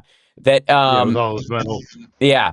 That he was actually like it's like a reservist, saying I'm going to take a bunch of my fellow reservists are going to start taking up arms and I want to meet with Vladimir Putin and I want to do it on television and he's got to explain to everybody what he's trying to accomplish in this war or all my guys are going to start rising up and they're going to take up arms against the Kremlin. And they're all over the place. The assumption is that all the reservists everywhere that I have aligned to these guys, basically creating using paranoia as a weapon. He's either incredibly brave or incredibly stupid, or both. There's a thin line. Well, and these things do have a chance of, a match lighting a fire. Yeah. If you look back in Russian history, it's the Decembrists. Who came back from the Napoleonic Wars and saw how Europeans were living, and so they took to the streets of St. Petersburg and they were slaughtered, and that suppressed violent opposition to the Tsar for a good half a century. Then you have the anarchist movement, and then you have, of course, the Russo-Japanese War and the First World War, which then, of course, led to a mass revolution of armed forces. So it does have the potential for doing that. But that's why they put it down so heavily. That's why you shoot cartoonists that make joke drawings of you is because if anybody gets the idea that there's blood in the water, you're in big trouble, especially if your entire power structure is based on everybody's afraid of me. Once people stop being afraid, you stop being in charge. And that's the problem I think Trump doesn't understand about the respect versus fear part. That fear has a limit, not only in how you can exercise it, whether it's true or not, but also in at some point, some folks get so up against the wall, like the people in Crimea you're talking about who might be sympathetic to what's going on. But if their kids are starving or they see somebody that they love, killed or harmed by this, at a certain point, the fear that you would use to control them goes out the window because they got nothing left to lose. And Putin's in the business right now of creating people with nothing left to lose. Both on the Ukrainian side, I think he's effectively done that with the country. Like, what's their choice? Get steamrolled? That it wasn't like I'm only doing this little bit. Like he clearly is talking about taking the whole country. The Europeans, the same thing with Putin. Like he's not talking about, well, we just want Ukraine just as a buffer and a safety zone. They're talking Ruska Mir all through the, like, we've seen Solovyev and Simonyan and all that crowd talking about how, like, Berlin's next and we're going to take the Slavic countries. And they're not kidding. They're not just bluffing. There's a tendency, I think, on the American side to think that bravado and being braggadocious is because with Trump, it's a lot of noise and it fails a lot. But when it comes from someone like Putin or Putin, controlled media, when they act on it is anybody's question. But the idea that they could or would is not a question. They don't care. Well, and creating a capable military has always been a double-edged sword for the Russian ruling elite. I mean, look at what Brian, you're a student of World War II. I mean, look what they did to Zhukov. I mean, the general in charge of all Soviet armies who wins the war for Stalin. He is the guy that drives to Berlin. He's the one that wins the war. And what's his reward? He gets I think his son gets thrown in a mental institution, so they can hold him hostage, and he himself gets exiled out to Irkutsk, out in Siberia. You can't have a strong military leader. You look at Alexander Lebed, who won the Second Chechen War in the 90s for Yeltsin and Putin, and he goes down in a very, very suspicious helicopter crash. The problem for the Tsar, kind of like a couple of Trump's partners in Atlantic City. Well, kind of like Hsrpm Rommel as well. I mean, if you want to go to the other side of things, yes, too. Look at what Rommel was responsible for in North Africa. Look what they did to him. Yeah, you can't let these dictators, Hitler included, but the Russians have a long-standing history of this. Of like, if you let a hero become too politically powerful, you gotta get rid of him, and that doesn't mean exactly killing him, because you couldn't kill Zhukov. You had to exile him because he was too big to kill, and so they had to exile him. I mean, he literally changed the defense of Stalingrad to further the point, Phil. I mean, to how how much you always tell people, like, World War II in Russia is a religion. It's a religion. It's not just this. It's not just this piece of history. It's something that they, it's very ingrained in their blood. So to have somebody, especially the Battle of Stalingrad, one of the biggest, deadliest ones in history, right? And the guy that led the defense of came and changed it up, so to speak. To have him be exiled, I think just kind of furthers the point that you're making. It's like, it doesn't really matter, what you did or who you are. If they don't see you kind of carrying the torch for the regime anymore, to the point where you're beneficial, then you're on the outs. Or even if you don't mean to, if you just get support within the populace, it may not even be your own fault. It might just be you're a threat, and so you got to go. Yep, we got to take a break. We'll be back right after this. It's the House Sparks Radio program, Mega Worldwide, down with 100% more. Boston, Brian, and then of course both of them have shows on Sunday, but they don't compete. And you could have a nice viewing party. I'm just saying, watching both of them. We'll be back right after this.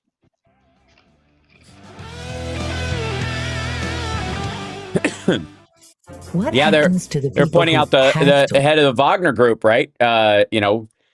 He got his plane shot down. Yeah, Prigozhin. No, I don't know about that. I don't want to put on my tinfoil hat, but you think he escaped? Got a new nose? I think so too. Yeah. I think that was an empty plane. If not, then he possibly one of the most idiotic individuals ever to, I mean, he knew, and he goes way back with Putin. I mean, so yeah. Again, I don't want to put on my tinfoil hat, but I bet why not somewhere. What island was Napoleon exiled to? I always forget the name of it. That's Elba. Yeah, I feel like that's where he belongs to. He's there with Epstein. He's there with Jeffrey Epstein. They're both, trading massages for smokes. Insane. Oh, my Lanta. All right, we're coming back with the okay. How much does Belarus trade with the EU? That's a good question. I don't know that they do a ton. Yeah, no, very little. Not a lot.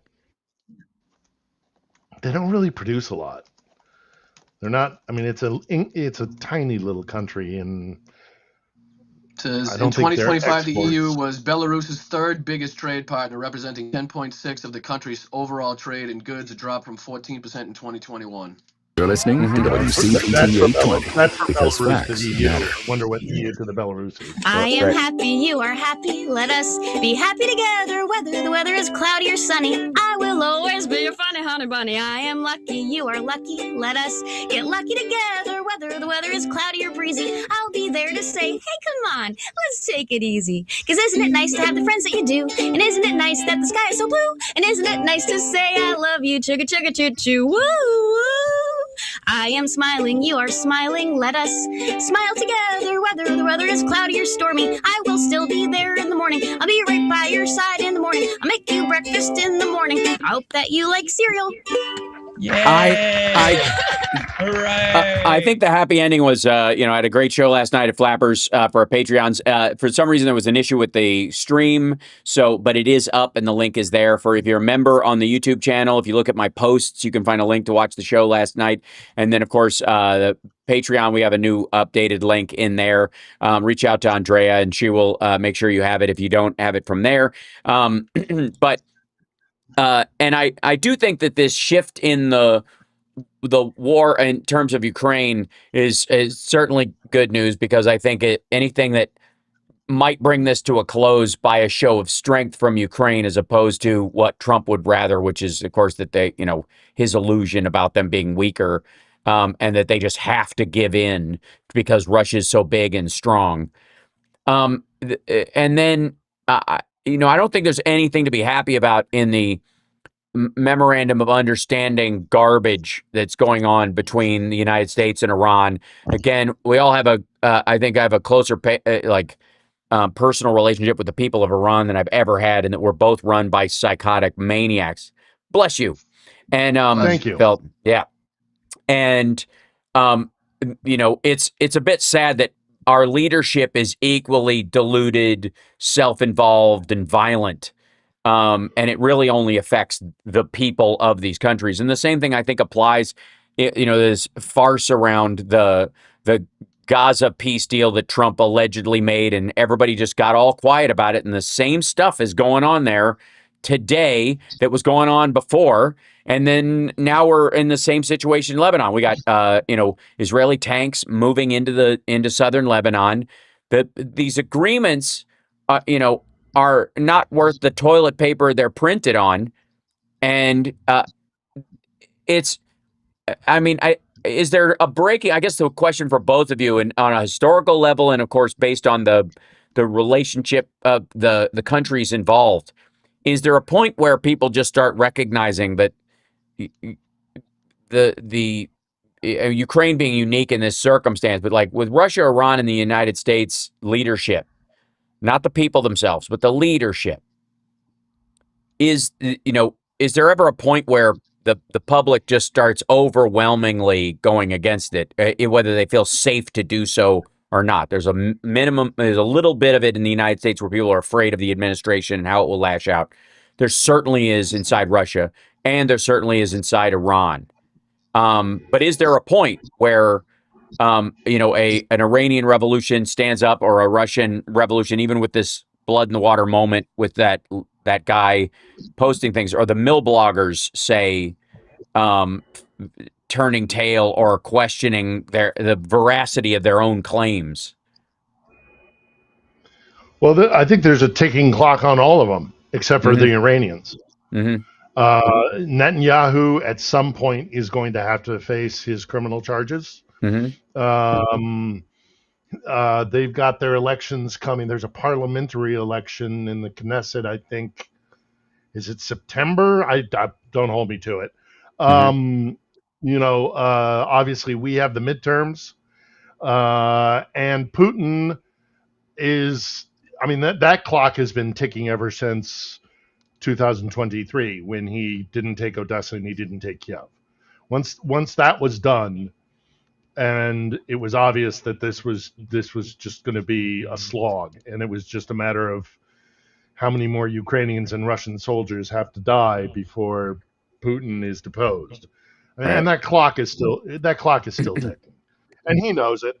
And that's why everybody gets a little bit scared because of like, oh, what about an escalation? Because Putin knows that if he loses this war, he's going to get killed. So for all three of them, the only ones that come out of this, it seems, are the Iranians, with kind of a secure leadership. I think all three of those guys, Putin, Netanyahu, and Trump, are all. Well, the ironic part, looking at the sun starting to set.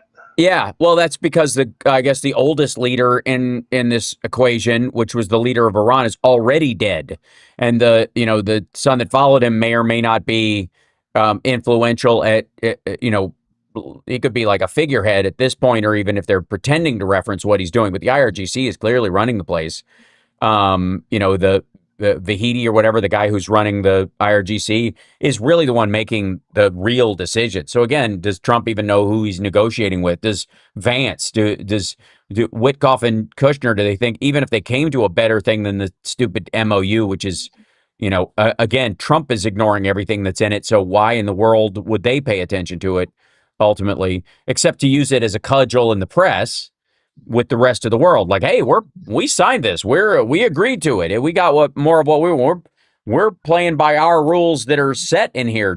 Just because Trump's too stupid to read the damn thing that's not our fault. We're allowed to bomb boats if we want to because we control the strait. It says so in the memorandum of understanding for at least the next 60 days. And then if he extends same thing. They're batting around with him like a cat playing with a mouse. They're just whacking them around because they're putting things in the MOU that they know will never get accepted. I mean, right? All troops out of Lebanon, but to get the strait open, Trump has signed off on these things at least temporarily, and 60 days with an extension is a long time in Trump tacoing out as he has done repeatedly. And it's.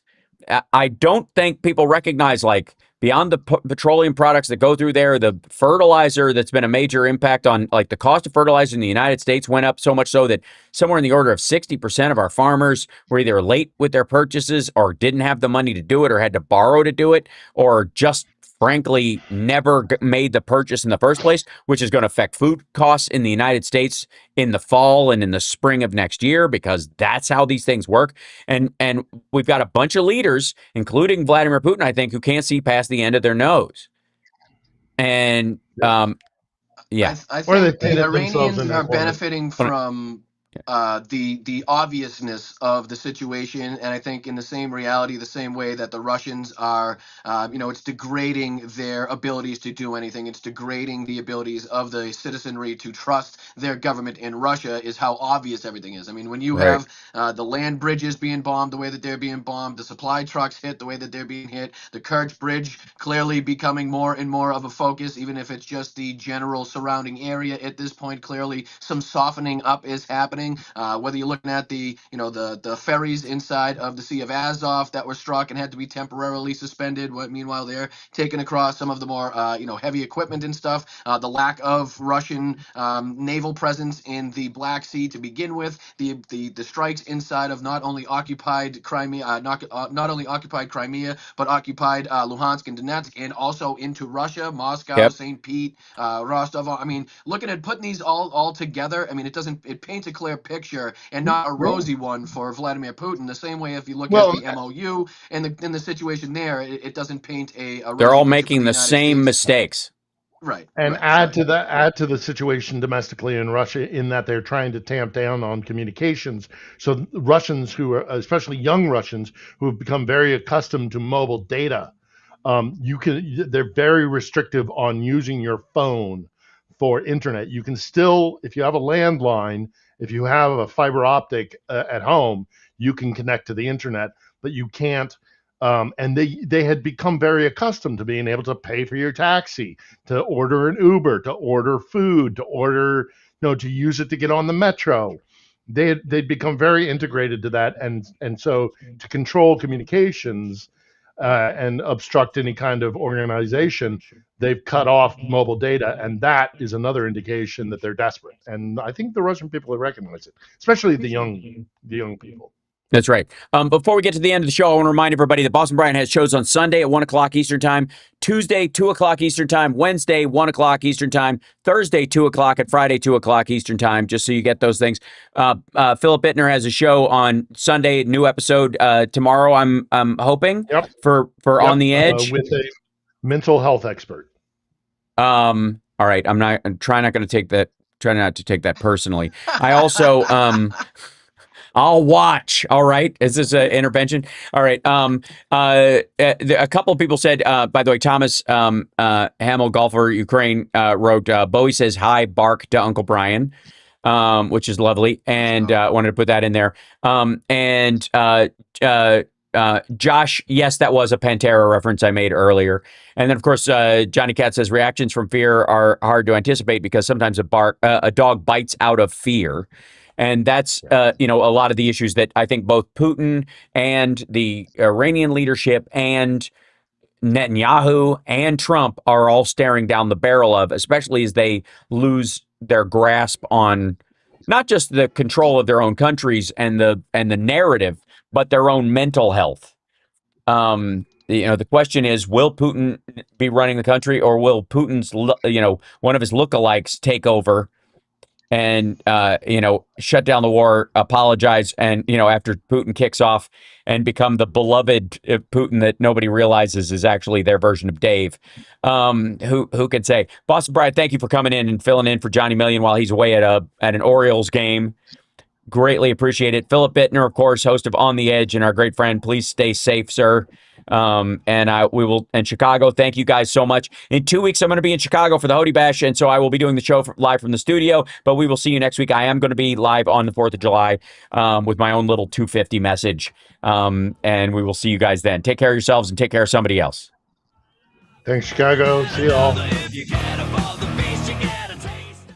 When I'm in the car, I'm. Thank you, Chicago. Thanks, Chicago. Appreciate you. Can I give one shameless, not even a shameless plug because it has really nothing to do with me, but we're about 76% of the way through our Help 99 NAFO 69 Sniffer Brigade campaign. It's our second campaign to help raise €20,500 to send a NAFO 3.0 pickup truck to the 3rd Operational Battalion Artillery Platoon. And like I said, we've raised €15,755 in just over 2 weeks, which is, I think, pretty substantial for a channel with less than 25,000 subscribers. So amazing. Again, anybody that can get in a buck, a $5, a $10, anything like that, and if you can't, if you could just share it out, I'll be sure to see if I can throw the link in the chat. But if you go to help99.co, it is the Boston Brian Summer of Drones campaign, and you'll be really helping us out if you could get that to the finish line. So thank you, Hal. Yeah, absolutely. Help99.co, and we'll go to the where is it? Yeah, if you bring up all campaigns, you go to all campaigns. Going to all campaigns. Yep, and then you scroll down, and you should see probably about 5 or 6 down will be Boston Brian Summer of Drones. And then you click on that, and it should take you right into the exact campaign. Tells you all the information that you need to know, where the money's going, how much has been raised. There's a video from the 3rd Operational Battalion there to say, thank you, and this is what we're looking for. And so you get to, see the actual people. And like I said, hopefully, I'll be privileged, honor and privilege of handing the vehicle over in person at some point would be fantastic. Right. So hold on real quick. I'm just going to put this up on screen. Take me a second, or whatever. This is the page itself. At that actual site. Is that right? That's the first one that I did. That's the first one. So the second one, see how it says campaign is over on that one? So the second one, you should just be able to type in Help 99 Boston Brian Summer of Drones, and it should pick it up. But like I said, there it is. 99.co, and it should be right at one of the beginnings of the. It's one of the newer campaigns, so it shouldn't be too far down the list. I changed it up where I'm clicking on Boston, and it's showing there, but it's not. Hold on, we'll have to scroll this up. See this. I don't know why it doesn't like switching pages, but we'll get there. Hold on. So go back to here, and then maybe I just have to. Maybe I just have to go to it again. Hold on. I'll jump back to us, and then I'll jump back to here, and hopefully it'll wake itself up. I got it. I got you. Don't worry. There it is. Active campaign. There it is. Help99.co, and then just if you guys go to the site, help99.co, you could do a search in their in the first page up here and it will. If you go over here, just click on this double lines on the side. You can search right here, and if you put in Boston Brian, it will take you right to it.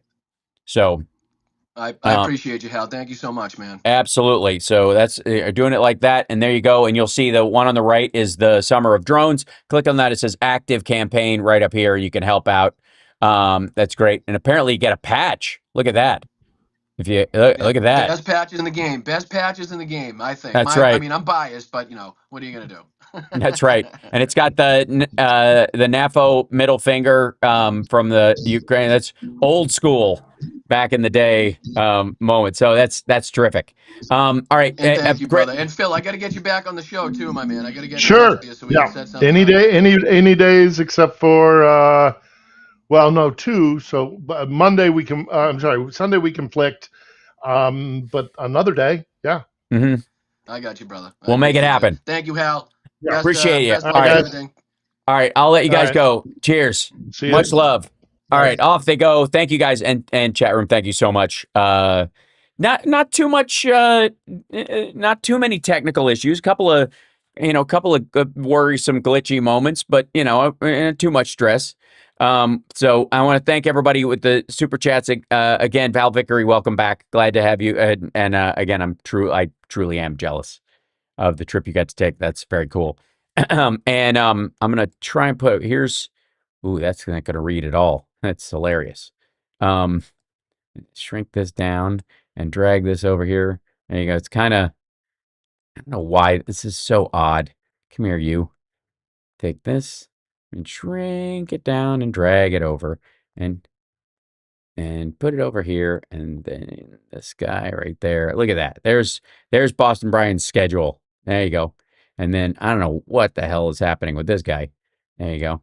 I'm going to put it over here, over across my head, because that's the only way to fix it.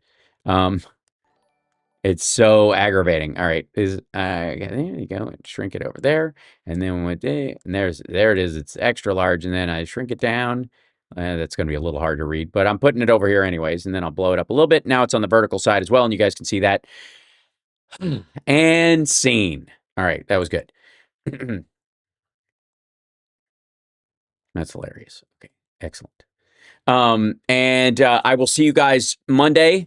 I gotta pack up and drive back to LA, or back to Vegas from LA. So appreciate you guys, and thanks to everybody who showed up for the Flapper show. If you haven't had a chance to watch it, because last night the Midler, who is really good guy, he's working on stuff, so he didn't want to stream his stuff. So we didn't start the stream until I went on stage. So there was a little bit of a stagger. So I had to start it and then stop it and then start it again. And so that's why it's, just like took out that person. Oh, awesome. And on Monday morning, special treat. JoJo from Jers is going to be a guest on the show. That's exciting. That's super fun. So I think that's fun. And so hopefully you'll be able to join me for House Sparks Mornings, Mega Worldwide, 9 a.m. Pacific time. And then is just JoJo for the first hour, I guess. Okay, excellent. And I will see you guys much later. Thank you so much for the support. Thank you to all our Patreon folks. The little scroll seems to help, but at the very least, if you don't mind, subscribe. And I also want to thank the maggots. We had a couple. We've only got 2. I can see 2 thumbs down. I was very disappointed in the maggots today that we only had 2 thumbs down. I'm very sad. And don't try to make me feel better by giving a fake thumbs down. I want them to be legit. But and look, I don't blame them. They're all butthurt and delicate. It's, considering the circumstance, can you imagine having thrown your lot in with Donald Trump because you thought he wasn't an elite and that he was truly a man of the people and he believed in religion and God, and religion it was a stock. We'd all be very rich with God and religion. Can you imagine believing that shit? Coming from that guy, the guy who was quoted in an article saying Epstein was a lot of fun to be with, would be the guy that released that stuff. You imagine being somebody who thought that guy was going to be the one who wanted to release all this? Oh, and we might have Fugelsang. That would be lovely. Man, if we had JoJo from Jersey and Fugelsang, that's a Monday morning show. Come on. Anyways, much love to you guys. I'll see you later. And I think, do I have a theme song on the way out? I think so. Yeah, in honor of the Epstein Wars and the fact that Donald Trump's artificial transparency. By the way, you guys, imagine being a maggot and thinking that Donald Trump is being transparent about his health, much less what's in the MOU and the Epstein files. Come on. You ain't seen nothing. Yeah. We ain't saying nothing. Just pitiful. Black bar over my past, can't track this. See, screenshots cropped out, can't catch this. If it looks too wild on the axis, highlight, right click, boom, redact this. Redact this. Blood and face, can't fact check the madness. Torn out page from the bad habits atlas.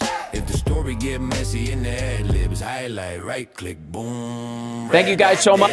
I was young, I was dumb, I was scrolling. Type way too much, hit send, heart swollen. Now I keep receipts like a lawyer with a folder. But anything risky, get hit with the toner. Whole group chat, got tails, I ain't claim. If my name pop up, that's a typo, blame. Who's that in the pic, man, that ain't go strange. That's a random stranger with a very close face. We're about to raid Trucker John as well. If they ask for the tape, it's a missing file. If they pull up the clip, that's deep fake style. If they show me the proof, I just smile like redacted. Black ball from my past, can't track. Ooh, look at the subscribers. Come on, you guys. Members, this is lovely. Way to go. Boom. Redacted. Blur that face, can't fact check the madness. Torn out page from the bad habits atlas. If the story get messy in the ad libs, highlight, right click, boom. Yeah. If it hit too close, that's a rumor I heard. If the dateline match, that's a clerical error. If the outfit match, that's a popular shirt. If the tattoo match, that's a stock photo search. I'm allergic to question, coughing the light. I just added the ending, soften the bite. Take the worst 3 parts of the night, then slice like fun was had and we were not. Every X got a chapter I seal. Every text got a gap in the reel. I ain't lying, I'm curating the reveal. Just trimming little bits of the raw, real deal. If you saw, you didn't. If you know, you didn't. If you talk, I'm clipping. If they ask, we glitching. Swipe that name out, crop that frame out. If it made me look foul, delete then fade out. Black ball over my past, can't track this. Screenshots cropped out, can't catch this. If it looks too wild on the axis, highlight, right click, boom, redact this. Redact this. Blur that face, can't fact check the madness. Torn out page from the bad habits atlas. If the story get messy in the ad libs,